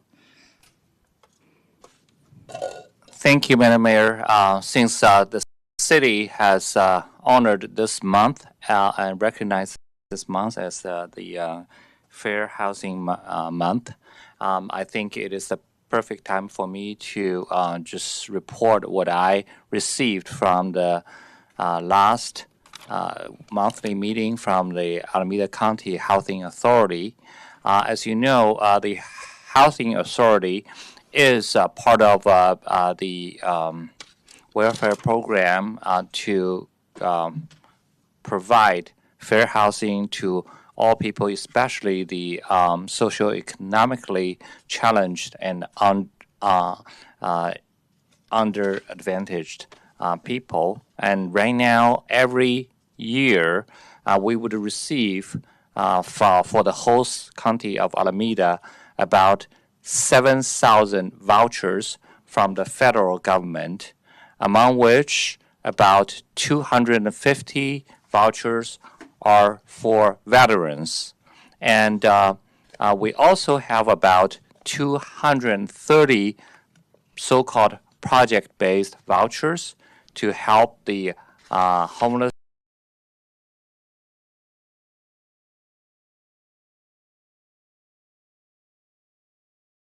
group. So in Fremont, we have about 1,240 vouchers being used. The program typically would recruit Section 8 apartment owners, and then the government would subsidize the rent up to 80% of the rent for the tenants as long as they qualify for the program. and then use those Section 8 housing resources to house those people who are basically in deep need for such help. And among all the cities in Alameda County, you do the math, we actually come for more than 1/6 of all the vouchers used. And in the future, we will see more vouchers for the project-based vouchers to be used in our city programs like the Home Key projects. And we expect to see that with this program, the city of Fremont still can get a lot of more resources from the Alameda County Housing Authority. So as the representative of City of Fremont on the Housing Authority Commission, I will continue to see that not only City of Fremont will get our fair share of the vouchers, but also other federal or state sponsored program fundings to help us help those people that have the housing needs. Thank you very much. Thank you. Are there any other people to report out? Vice Mayor Cox, to report out on your committee assignments. Thank you very much, Mayor. I sit on the East Bay Community Energy Board, and they do have an opportunity for everyone that lives in the East Bay, that the East Bay Community Energy has partnered with Achintia to provide a chance for you to try induction cooking. And what that means is induction is the most efficient cooking technology that's available today. It cooks food faster than traditional stoves that are in our home, and it does have the power to match it. So become a professional or a home chef. You could appreciate getting your new free induction cooking kit. And if you go to the East Bay communityenergy.org website, you can sign up and get a free kit, a lending kit, and it's good for 21 days to try out if you would like to do induction cooking. So I thought I'd pass that along to everyone that may be interested in trying out a new method, but be energy efficient. Thank you very much. Thank you. And also they have every quarter, they have a recipe cooking contest. So if you actually enter that, you can have the opportunity to win an induction stove. So it's something that we encourage every season. They have a different one. I'll quickly report out on Alameda County Transportation Commission. We had an update on Safe Routes to School, and it's a program that they voted to continue.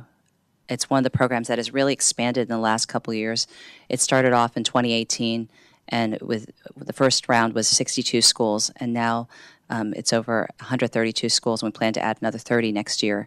I'm very proud and pleased to see that Fremont has the second most in terms of a city participating schools in our school districts. We have over 14 schools participating. And this is important because what we're trying to do is provide equity. And for the students who don't know about this, this is an encouragement for those who are on free and reduced lunch to get free transit passes so that they can utilize bus passes as well as BART.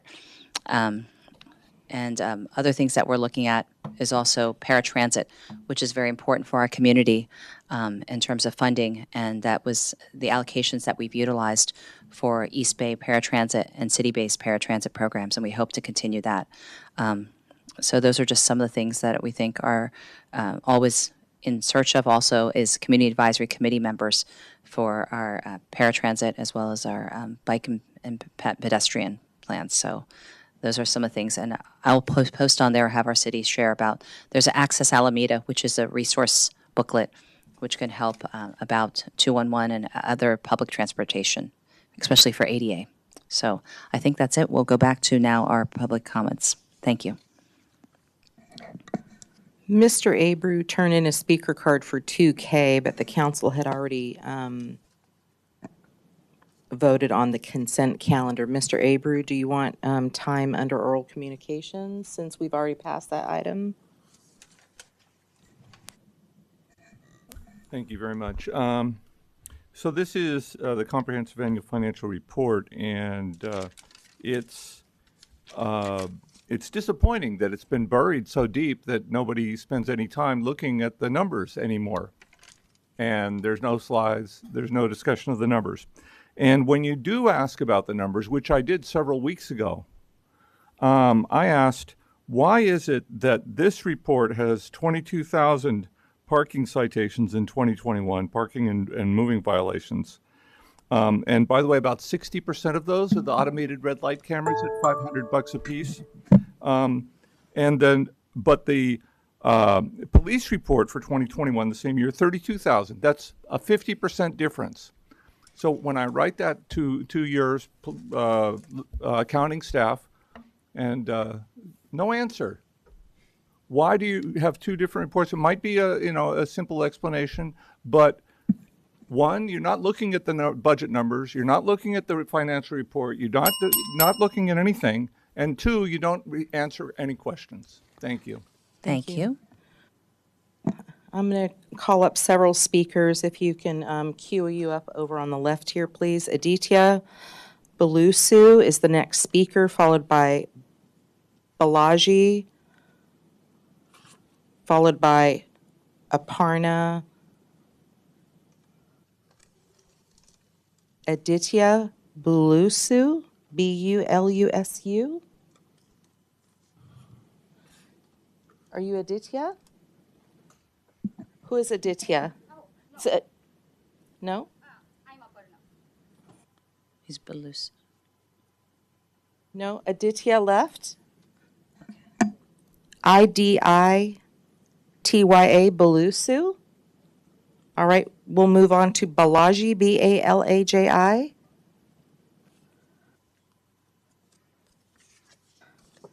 Aparna. Okay, go ahead, please. To start with, I'd like to applaud the Fremont City Council for passing this proclamation. As you've been hearing, many Hindus, including children, expressed that they were targets of hatred and bigotry. Fortunately, Mr. Krishnan's case was reported by the media, but many more, both violent and non-violent, including mine, usually go unnoticed, as many don't muster the courage or ignore the incidents and refrain from reporting them. With this effort of yours, I'm hoping more Hindus are able to come forward and report the incidents so that the ignorant are educated and chastise the haters.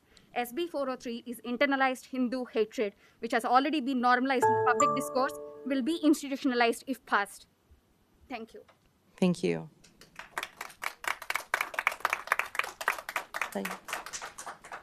You are? I would like to thank the City Council for actually having a proclamation on Hinduphobia. It's a very important for all of us, the Hindu peace-loving community. I was surprised. I recently came to US. I was surprised that Hinduphobia exists here as well. We just don't want, and we want to live peacefully with everyone. We believe in Loka Samastaha Sukhino Bhavantu. Let everyone live happily with peace. Thank you. Thank you. Next speaker is Senthil Sankaparpan, followed by Vivek Jain, followed by Srinath. Okay, yes. I was going to ask also just out of respect, because we want to, it's not that I know people support people, but if we could not clap and just have, so we can have the speakers go in order, because I think we have 55 speakers. I'm sorry, did I call your name? Can you come up and tell us your name, please? Thank you. Go ahead. Yeah, my name is Vivek Jain. Thank you. So I'm here to talk about one of the symptoms of Hinduphobia, which we are seeing as a bill named SB 403. Everyone over here has a race, has a national origin, has a color. Only 1% people in California have caste. Gotcha. And this bill is going to lead to Hinduphobic profiling. Furthermore, I want to talk about another topic, which is my name you already heard, Vivek Jain. Jain is a different religion. It coexisted with Hinduism in India and very symbiotically thrived. It is very sad to see that we have to fight against Hinduphobia. Instead, we should have been talking about Hinduphilia, a love for Hinduism. Thank you. Thank you. Last call for, is it Balaji, Balaji? Senthil, Senthil. Srinath, Srinath. No. Monish Sharma, Rohit Sharma, Shiv Singh. Sorry, you are? Manish. Sir? Manish. Please come up. Okay, please. Namaste, Lily May, Fremont Mayor and honorable members of the Fremont City Council. My name is Monish Sharma and I'm proud self-identifying Hindu. I'm a peaceful, law-abiding, tax-paying U.S. citizen who has lived in the Bay Area for 27 years with 13 years in Fremont. My daughter was born in this great city and we love Fremont for its security, diversity, and convenience. My grandparents were Hindu Punjabis who were religiously persecuted in their ancestral native lands during the partition of India in 1947. I'm a student of history, and those who do not learn from it are doomed to repeat the tragedies of our human past. I'm sure what turned into a bloody mayhem killing spree then must have started with the seeds of religious hatred.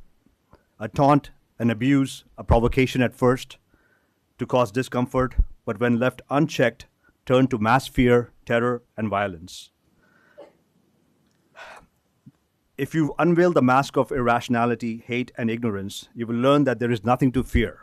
Hinduism has no founder, no central body that is incentivized for membership. Thank you. Thank you. If I called your name, please come up and share your name again so we have it on record. My name is Rohit.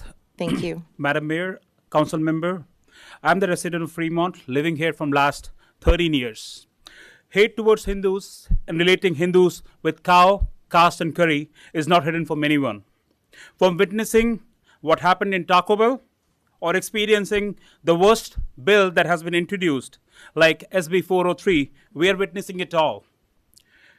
I, on behalf of Hindu community and the Indian community living in Fremont, would like to thank you for this proclamation on Hinduphobia. We thank you for sharing your care about us. We thank you for taking this bold decision and proving that you are a real community leader. Thank you. Namaste. Thank you. Shiv Singh? Shiv. Singh. There's a Sia, Siya, Singh.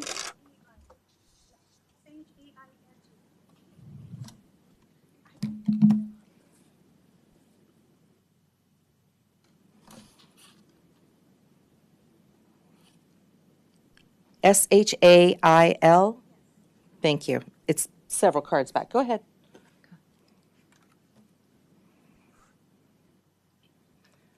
Is she? No, come up. Yeah, Come you can up. speak. Nobody else Yes. is coming up.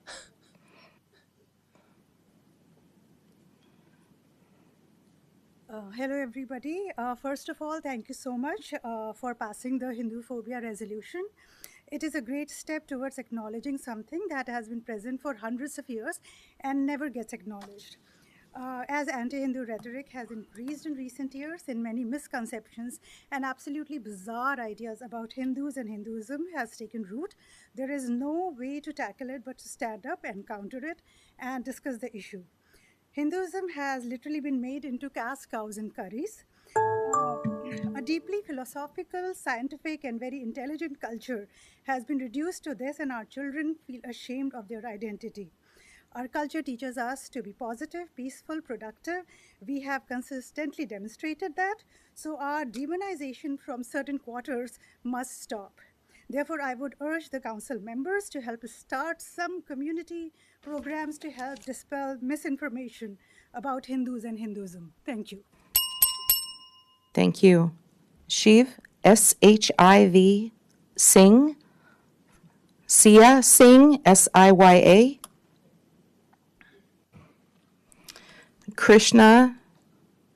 Krishnan Jayaraman. Deb. Good evening, council members. My name is Deb and I am from Fremont. I want to thank all of you for passing the Hinduphobia proclamation, which means a lot to the community. Recently, last few years, we have seen the rising hatred and crimes against Hindu community. One of the other speakers said about the Taco Bell incident and how there was a dehumanization of the particular person and like a targeting of the community. We also see every year how in Fremont, like in India Day Parade, how Hindus are like outcast and like some people just try to like demonize them and try to create violence and all this. So this proclamation means a lot to us, and I'm really surprised why there is opposition for such a novel thing. There should not be any phobia, including no Hindu phobia. Thank you. Thank you. Did I call on you? Did I call on you? Okay, just go ahead and leave it. Thank you. The next speaker is then Mosey, Simran, then Mosey. Good evening. I'm here with Equality Labs and the many Dalit civil rights activists whose rights were denied today. We literally were sent to the back of the bus as we asked the entire city of Fremont to hold on this resolution and to meet with caste oppressed people. This resolution actually started as a way to condemn SB 403, which is something that we've been trying to fight for because we are facing wage theft, discrimination, physical abuse, gender-based abuse. And to even come here tonight, we again faced political violence. We ask you, give equal time to Dalit people. Don't discriminate against us. And at this point, we want to see a similar resolution for Dalit people against Dalit phobia, against the discrimination we faced, and we should have open human rights hearings for the kinds of violence that we're facing. There were people here who funded and supported you that were attacked by people here, and they're sitting there crying. They are sitting there shocked by the violence that they faced, and we asked for safety and protection, and you did not. People remember what happened with Fremont today, and they will Thank you. Thank you. Thank you. Time's up. Thank you. Thank you. The next speaker is Not be rude. Simran. There's no rudeness, please. Simran Kaur. Simran.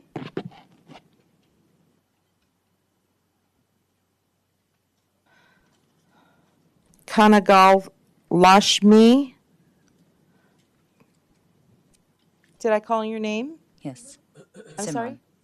Okay, thank you. Scholar at the University of California, Berkeley.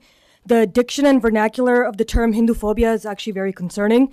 And in critical race theory at UC Berkeley and UCLA and Rutgers University, we critically research that the term is being pushed by right-wing Hindu extremist groups in India as a way to stop legitimate critiques on the Indian government and its human rights abuses, oppression, subjugation, and atrocities against the minority communities. To illustrate my point, I would like to draw your attention to the common phrase, any criticism of Israel is anti-Semitic. Just as this phrase is divisive and problematic, the use of Hinduphobia in the proclamation has the potential to harm communities that it seeks to protect. So let's work together to formulate a proclamation that truly reflects our values of inclusivity and equity for all of its members. Thank you. Thank you. The next speaker is Kana Galashmi, followed by Naresh, followed by Vivek. Thank you. My name is Kanagalakshmi. The proclamation took place today is a complete lie of Hindutva. This is against the principle of American democracy. The proclamation is protecting Hinduism, then I would have been said good.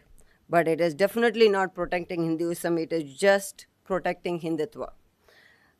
The Hinduphobia word itself is to legitimate hate and hate mongering promoted by the Hindutva organizations like HAF, HHS, Seva, and all those. Example I want to give is the condemned protest procession of bulldozers in New Jersey. So these organizations are trying to say a lot of lies as usual. Sanadana is discrimination. It is just level of hierarchy and patriarchy is the Sanatana. And trying to protect Sanatana is not a... Thank you. Thank you. This is Naresh Desai, and thank you for hearing the voice of many of us and our kids. We represent many people around here, and thank you for approving the proclamation. And you see that there are many people are attacking on many angles, well-organized attack on streaming medias funded by big organization. We are the normal people. Myself, I served as a president in counseling side as an ed fund to the school. Many anti-groups want us to go our generation and prohibits our right and racially profiling certain part of the world. And thank you so much for allowing us to hear our voice. Good night. Thank you. The next speaker is Vivek Walvakar, followed by Saramya, followed by Pranar. Good evening, council members and mayor. Thank you for passing the proclamation for condemning Hinduphobia. Generations to come will thank you for this landmark proclamation. Thank you for standing up for one of the most peace-loving and progressive community in the United States. There are forces trying to put this very community down and create a divide using a colonial era toolkit. We stand united for unity, peace, prosperity. God bless United States of America. Thank you. Thank you. Saramya? Hi, my name is Suramya, and I'm a Fremont resident and proud Indian American. I want to congratulate the Fremont Council today for passing the resolution against Hinduphobia. It is really a big problem for us, and being a Hindu citizen and American citizen here for 22 years, we have seen rise in Hinduphobia and hatred against us, whether it's a media, textbooks, and now you heard the kind of word being used against us, like Hindutva and casteist and all kind of slurs and hatred is being thrown against us. And what you might have heard all the noise from outside, but if not, you will see probably tomorrow in media the kind of forces that were here today based on they have a geopolitical agenda against Indians and American Indians, and they are even stopping a simple resolution against Hinduphobia. So Thank you. Thank you. Next speaker. Pranar, followed by Prem Pariyar, followed by Vrushali. Good evening, everyone. My name is Pranav Parikh, and I am a proud resident of this country since last 16 years. I thank you, the city of Fremont, and the mayor for the proclamation condemning Hinduphobia. This will help Hindus of Fremont and all the Hindu Americans practice the religion without fear. Hindus believe in equality for all, and our principle is Vasudhaiva Kutumbakam, which means the world is our family. Thanks, everyone. Thank you. Prem? Hi, this is Vrushali. First of all, thank you very much, Mayor and Council members, for this opportunity to speak. And thank you very, very much for passing the Hinduphobia proclamation. As a proud mom of 2 American kids attending Fremont Unified School District schools, I love Fremont and I love this nation. My kids, like many of us Hindus, do not identify with caste. Our kids are not even aware of caste. The SB 403 bill is un-American and it violates our rights as Hindus. It presumes guilt for certain categories, and I stand in opposition to SB 403 and all discrimination. Thank you. Thank you. Prem Pariyar, followed by there's another Vrushali. Yes. Go ahead. Respected mayors and council members, namaste. I'm a Nepali Hindu Dalit from Fremont, California. I'm Alameda County Human Relations Commissioner and a member of Hindus for Caste Equity. I'm greatly dismayed today that the city of Fremont discriminated against Dalits like myself, and this is a dark day for minorities in the city. My urgent ask is that you immediately enter into consultation with the caste oppressed and interfaith organizations who you violated today. Dalit rights are human rights, and the city of Fremont must make a proclamation to address caste discrimination in the city. Dalits are facing waste theft, physical violence, housing discrimination, and gender-based violence. Instead of unity, we received harm and a further violation of our rights. We demand accountability and we want amends now. Neutrality in the face of injustice is complicity. We care about tree equity. Please consider caste equity. Thank you. Thank you, sir. Thank you.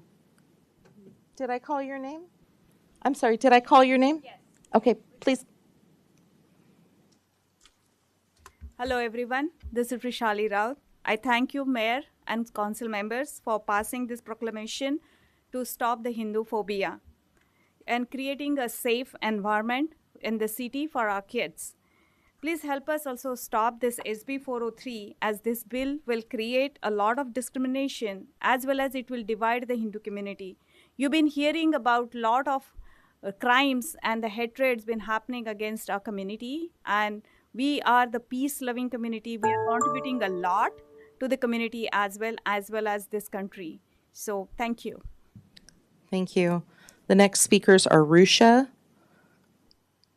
Sain or Sani, followed by Palari Kandakar, followed by Mangesh. Yes. Thank you for this body for passing this resolution today, and thank you for staying so late, patiently listening to all of us. This was a historic day for us, and thank you for supporting. Hinduism is a very inclusive religion. As you can see from the people gathered here, we speak different languages, eat different food, but we are all bound by our belief in Hinduism. And anybody who is trying to create diversion and creating division is actually Hinduphobic. They're trying to promote discrimination. Anything that starts a seed of discrimination actually promotes hate. So Hinduism is inclusive. We are all united. Please condemn any discrimination that you see henceforth. Thank you. Thank you. Good evening, everybody. Thank you for approving and passing the proclamation against Hinduphobia. Thank you, Mayor and respected council members, for this opportunity.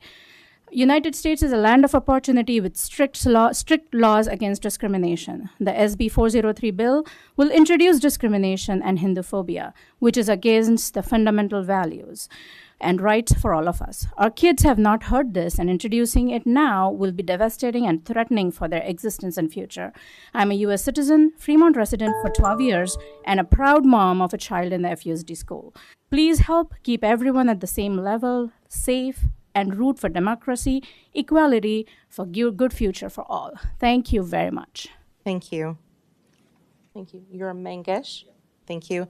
Following Mangesh is Sachin, followed by Abhijit, followed by Yuju. Sorry, go ahead. Yeah. Hi, my name is Mangesh. Namaste all. Today I'm here in my personal capacity as a Hindu to thank Fremont Mayor Lily May as well as all council members on presenting a proclamation condemning Hinduphobia. I have been living in this beautiful country for more than 25 years and never thought even in my dreams that I will have to speak on this topic in such an open and welcoming American society. But unfortunately, it's a reality of today. Bill like SB 403 is polluting the harmony and the peace we know and seeding hatred in the hearts and minds of the people, which was very obvious from the gathering outside we just faced.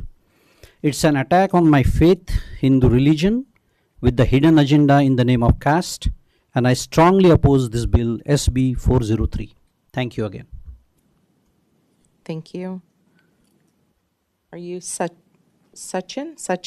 That is correct. My name is Sachin.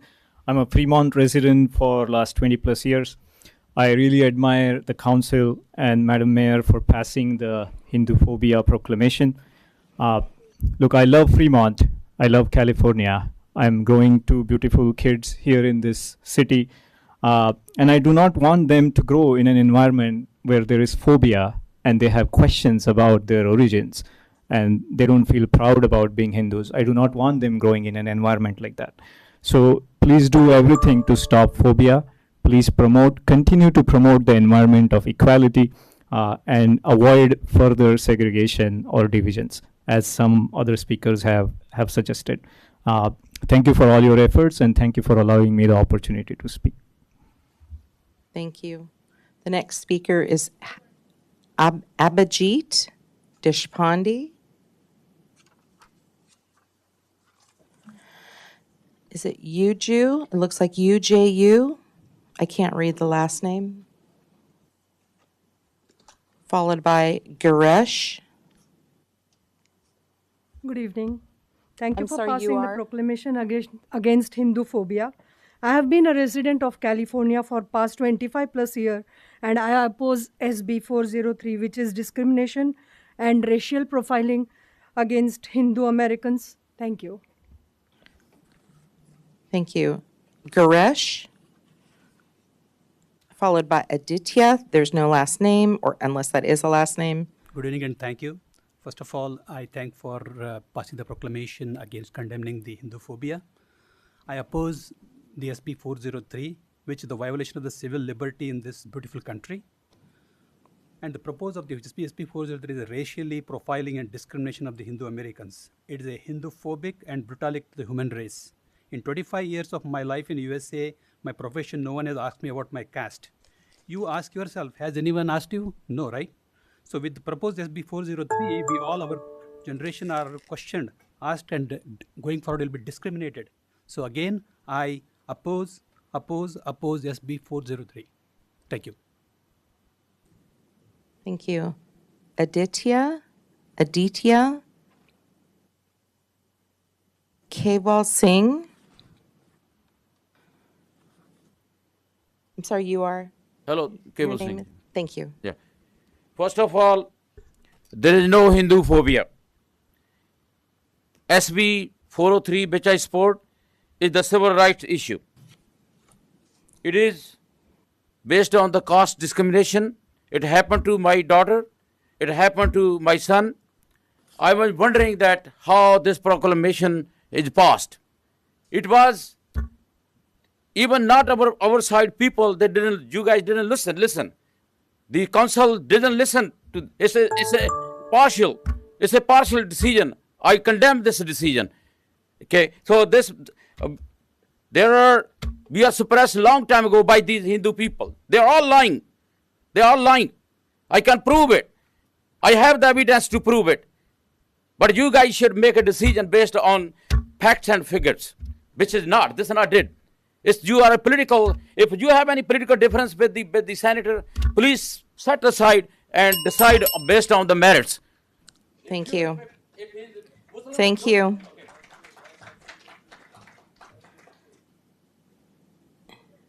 The last name, it looks like Shaw. I'm not sure of the first name. Is it Tigdr? Welcome. Okay, thank you. Namaste, my name is Jigar and I'm an Hindu. And Hindu Dharma has taught me to find peace within me, to look at the oneness in the entire universe, and to bow to the divinity which is present in each one of us.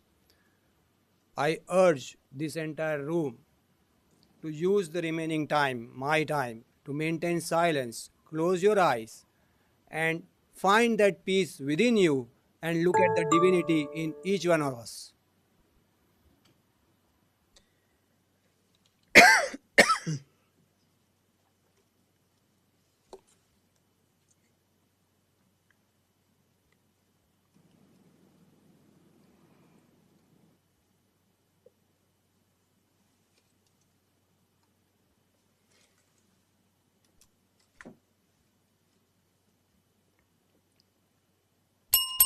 Om Shanti.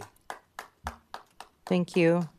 The next speaker is Surinder, followed by Armin Kumar, followed by Chandar Mohan. Surrender.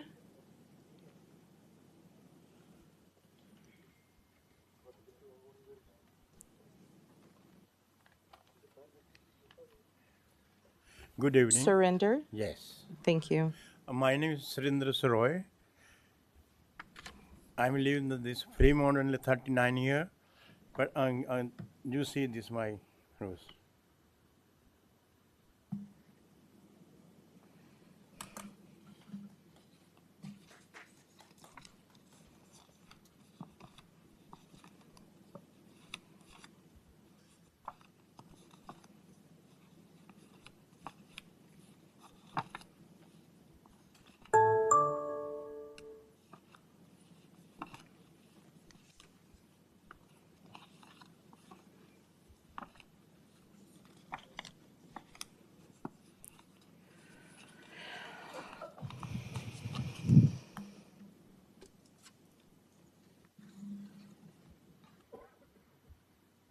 Thank you.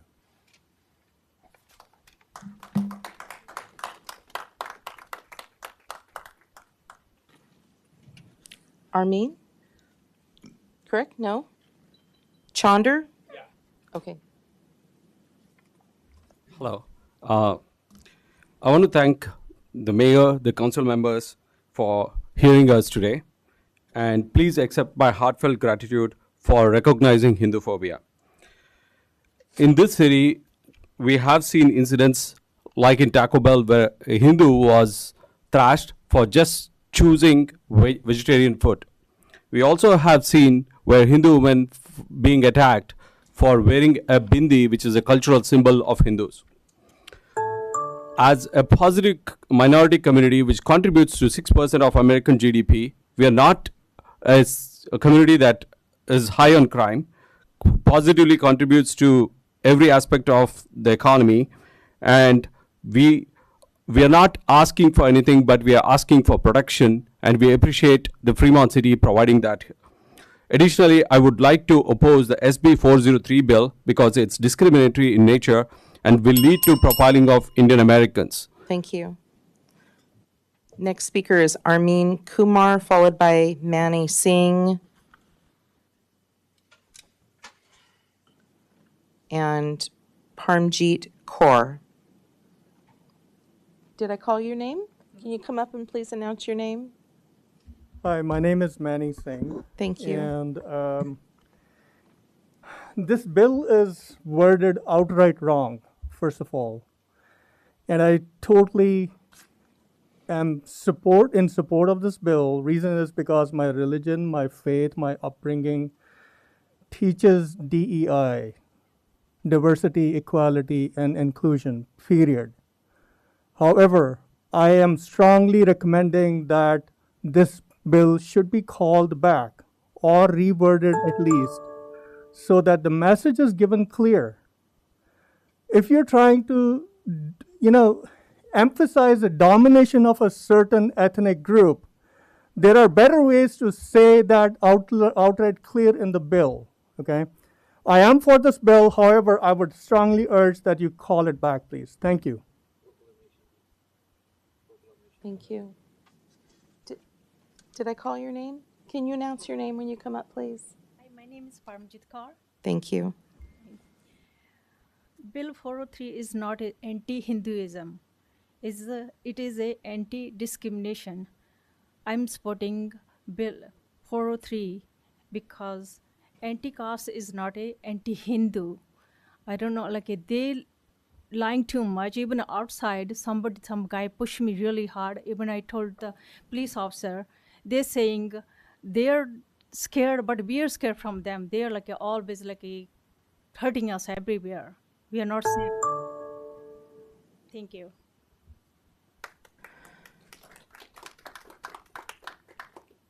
Surjeet, I'm sorry, I can't read this last name. Khaita.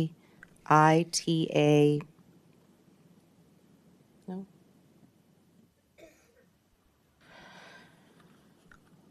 Pulvinder.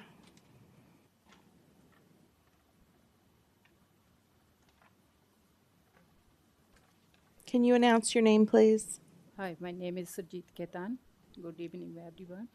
So I supported the 401. Can you pull the microphone down in front of you, please? Hello, my name is Surjit Ketan. I supported the BPS 4 because of the we are outside the BRC, everybody pushing us. They don't want to enter inside in the room. Everybody pushing us to back. So we are support BRC. Thank you.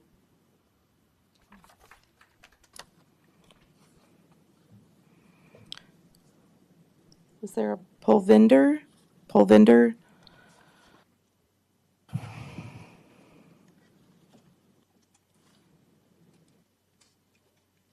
Is it Mondello? I'm sorry, these are getting very difficult to read because of the handwriting. Vikas, V-I-K-A-S. Vikas? I can't make any of that out. Okay. Hello everyone, my name is Vikas and I am supporting this SB 403 bill to end caste-based discrimination in state of California, which was introduced by Senator Asha Waheb. Caste discrimination is a civil right issue. So caste discrimination is happening in Fremont, and we had a lot of cases in Fremont like physical violence, caste discrimination issue, and in IT companies also, like Cisco. So please listen to the caste oppressed voices. Thank you for your time and opportunity. Thank you. Okay, Rand here, R-A-N-D-H-I-R, Suman. Vinod.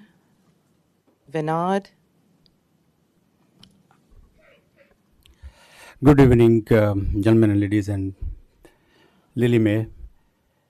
I'm not going to talk about Hindu and all that. Only thing I'm going to say is, being the citizen of this country for 32 years, living in this area, being an engineer, I know what caste means. I'm a Dalit. I know 5,000 years that we have been discriminated and being put down.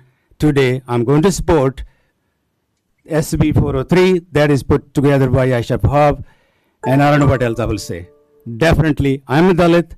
I know what caste means because I face that over there and over here, and these guys are bringing their behavior here, which we cannot tolerate. Thank you very much. Once again, yes to SB 403. Thank you. Thank you. Did I call your name, sir?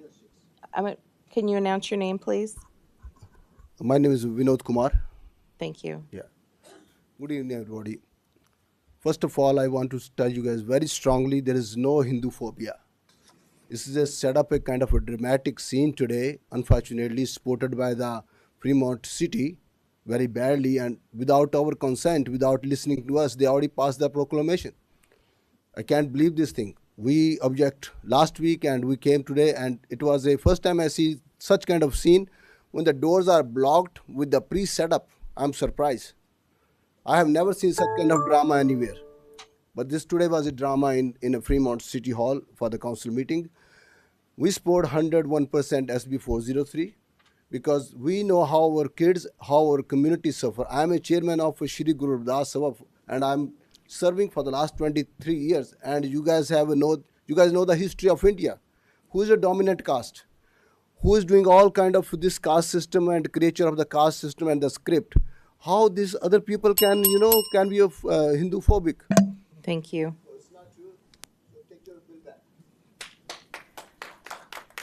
The next speaker is it Mandelp, M-A-N-D-E-L-P? Mandelp? Singh Saroya?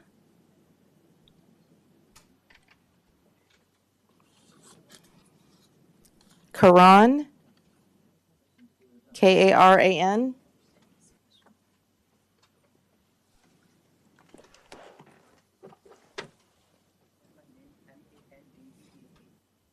Yes, please. Good evening, respected members. I want to request everyone to support SB 403, We are not against any religion, but we are against the caste system, which divide us into groups. We don't want people to judge us by caste in this beautiful country. Thank you. Thank you. Did I call on you? Can you announce your name, please? My name is Karan. Thank you. So I'm here for supporting SB 403 because in India there is a lot of discrimination and people are getting hurt and they're trying to suicide. So that's why we're protesting here because of we don't want to bring here the discrimination. So that's why we're here supporting SB 403. Please, thank you so much, guys. I respect. Thank you. Speaker Santok Singh Soroya. Vivek Jain. Vivek Jain. Guru Prasad.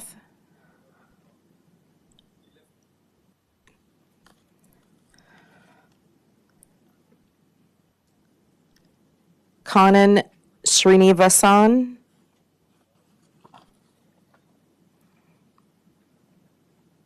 Hi, my name is Kannan. I thank our mayor, council member, and the city for this proclamation. I've been living in Fremont for 23 years and haven't seen any caste discrimination. Caste divide and discrimination exists in all religion, but showing Hindus alone is just to show Hindus in a negative way.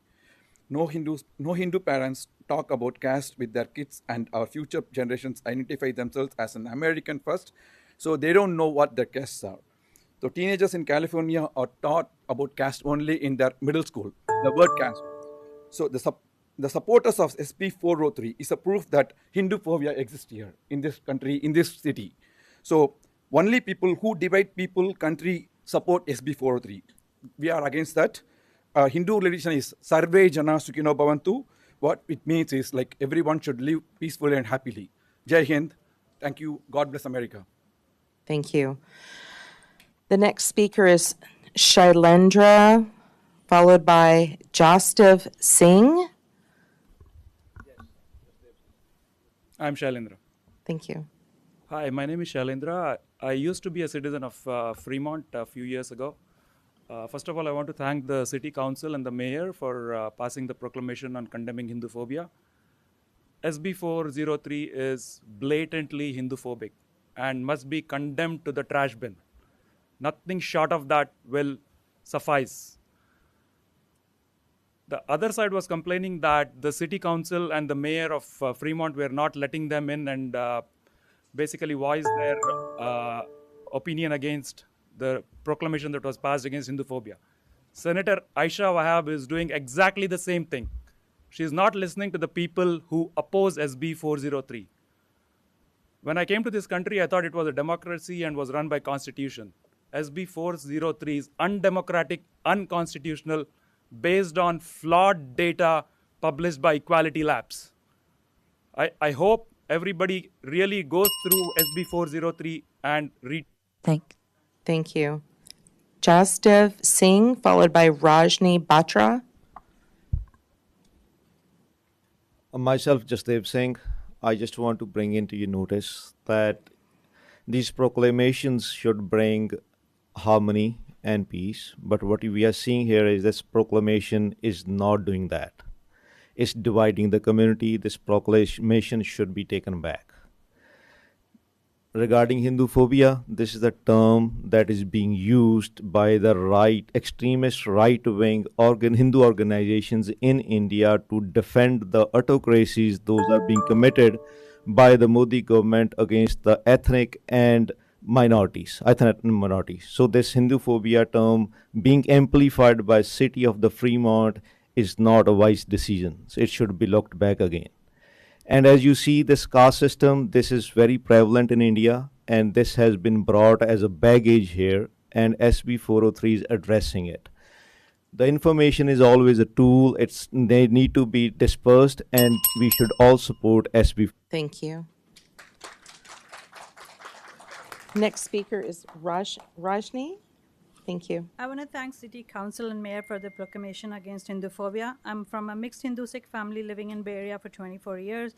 I had my first experience of Hinduphobia watching the Hindi and other regional movies where Bindi and Tilak wearing Hindus were always shown as villains and our mandirs were shown as corrupt places. I've seen extreme hate even from our own extended family who didn't want to be associated as Hindus. People call us Baniya, Brahmins, Dindus, piss drinkers, dung worshippers, Pajit, Savarnas, dirty Hindus, and recently Hindutvadi and dual loyalist. Even our festivals are maligned. No other community has been put to so much hate recently. Even the success of some of our community member here is portrayed negatively as model minority, and our community is being racially profiled all the time. I really hope passing this proclamation will curb this hate, and kudos to this council. Let the love win. Thank you. Thank you. The next speaker is Chandram Shan Nayak, followed by Pavan Savoy.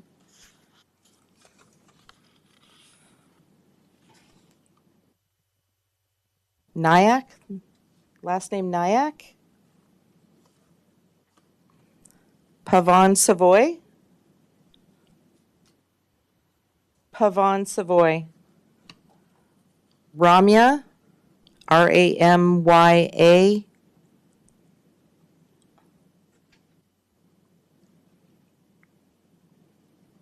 You're Ramya? Yes, I am. Go ahead. My heartfelt gratitude to all of you for this proclamation on Hinduphobia. Hinduphobia is a multi-thousand-year-old hatred against Hindus and then makes us pagan heathen Hindu survivors of oppression. We Hindus get victimized systematically and systemically at various levels, and yet we are vilified by those who victimize us, which is unfortunately amplified by a section of media and academia.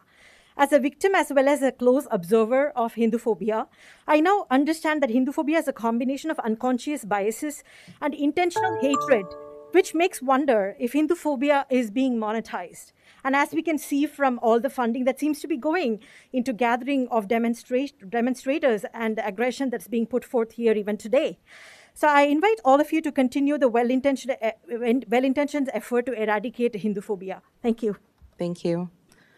Next speaker's Somaya Narayan, Narryan, followed by Harsh Singh.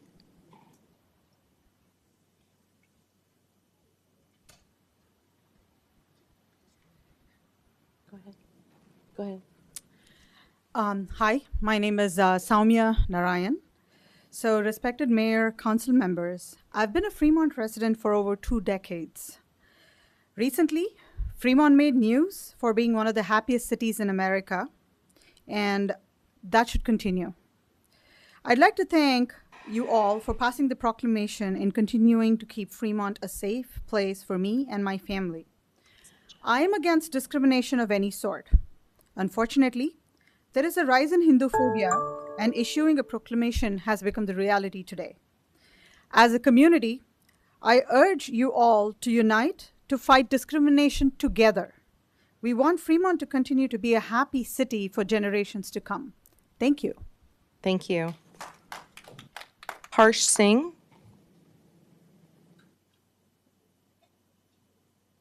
Good evening, respected mayor and respected council members.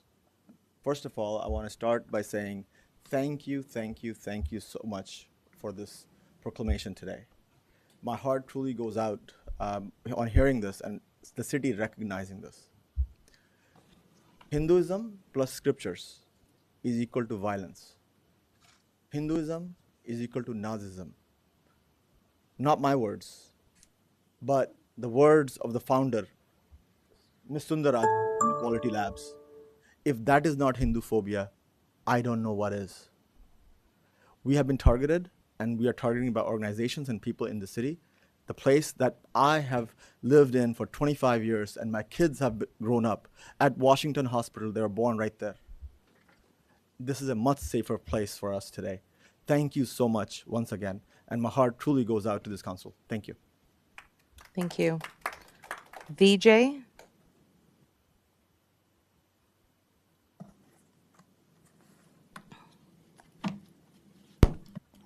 Hi, my name is Vijay. Thank you everyone in the Fremont Council for the proclamation that's been passed recently. I've been living here since 2005, and never have I required to think about all the discussions that are happening now. But it's sad to see what's happening. While you have heard from other residents about recent hate crimes against Hindu community in Fremont, Hinduphobia is on the rise as indicated by the NCRI report from Rutgers. We have to tackle this head on and ensure Fremont is a safe place. Thank you for the proclamation. Everyone in my family, our kids, will be forever be indebted. Thank you. Thank you. Raj Nando.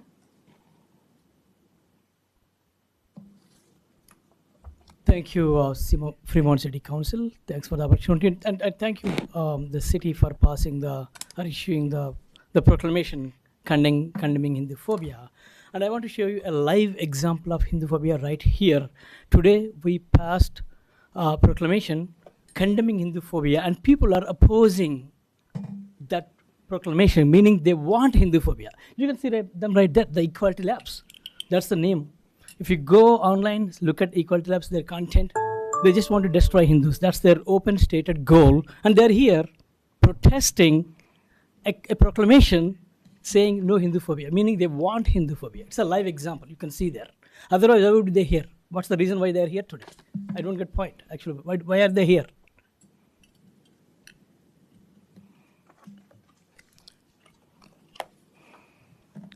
We have 3 hands raised in Zoom. Okay, The thank you. last 3 numbers of the phone number 685. If you can unmute and provide your name, please. Hello? Hello? Yes, your name is? My name is Padma, and I want to thank Mayor Lily May and the Fremont City Council for passing the resolution today. As people have said, the amount of Hinduphobia has risen many-fold recently, up to 400% per Rutgers University research. And contrary to what many people have said, Hindus are mainly Democrats. 80% of Hindus are Democrats, not far right-wing, radical, whatever. And you know, they're spreading false propaganda about whatever is going on in India, and what is going on in India is not applicable to what is going on here. We are far removed from there. Our children are brought up in a different environment. Why bring anything over there? By the way, in India, 65% of the education and job opportunity slots are reserved. Which other country does that to uplift the marginalized? So let's. Thank you. Asa Chatterjee.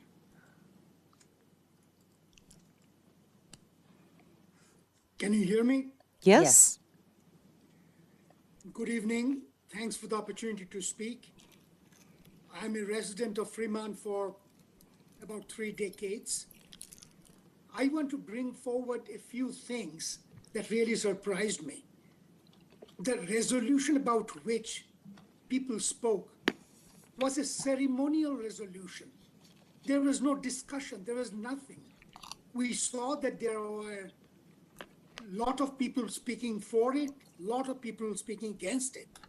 It was not passed, it was just read out. Somebody talked about it and it was a ceremonially presented. So what is passing? And phobia, any phobia is bad. Yes, phobia against Hindus is bad. I'm a Hindu myself, but any phobia is bad. And this resolution, whatever was presented, has nothing to do with SB 403. Let's decide.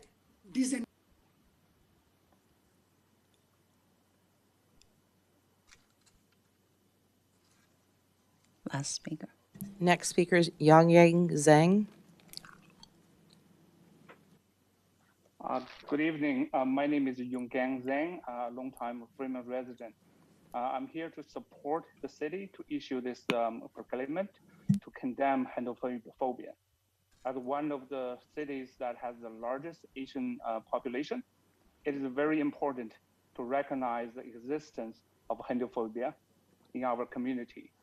This proclamation demonstrates the unity and inclusiveness of our city and showed our resolution against Hinduphobia and against any sort of Asian hate to some extent, one at a time.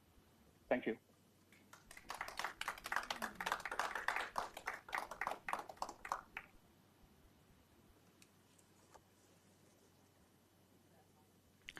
Thank you, ma'am. So that was the last of our speakers. I just wanted to clarify again that this proclamation does not mention, and we as a council do not get to vote on any of the Senate bills. We have heard our community, and we are able to issue resolutions or proclamations that focus only on ceremonial in terms of our stance. And we have in the past also been very supportive of all different faiths, and in particular, we have the efforts in terms of United Against Hate, and that's one that we believe in. And so I just wanted to clarify for people that we individually can reach out to any legislators, and we sit on many different committees and commissions, and individually, I believe some people have their own political inclinations and representation, but we as a council cannot vote specifically on any legislative bills. Those come before the legislators themselves. So thank you so much. Could I make a quick clarification comment? I do want to say that I think it is really important for people to know that our proclamations are not voted on by the council. The council decided that any proclamation that was done was solely at the purview of the mayor. There is no vote on that. So I just want to make sure everyone understands that. And I do hope that the mayor chooses to continue to do proclamations against hate and discrimination for all groups. Obviously, we don't want any group to be discriminated against. And I'm very, very sorry that certain groups felt that this was not that this was a negative for them. So I hope we can do a proclamation that maybe addresses some of the other issues that are coming up. Thank you. We will be updating our Unite Against Hate policy, so I'm looking at that, so as a discussion item. And I think with that, there are no other comments. We thank everyone for coming this evening. And one of the things that we'd have to say is we talked about earlier today about planting trees and about roots. And while many people have roots in different cultures and heritages, since our city is one that has over 50% of people coming as immigrants from all over the world. And while we bring our heritages and our culture and our experiences, I would hope that here in the United States and also here in Fremont, that we are able to build on that foundation of whatever we've brought with us, but build for the better and build better, especially for our children. And so with that, I'd like to close this meeting and ask everyone to be healthy, to be just, and to be kind. Thank you.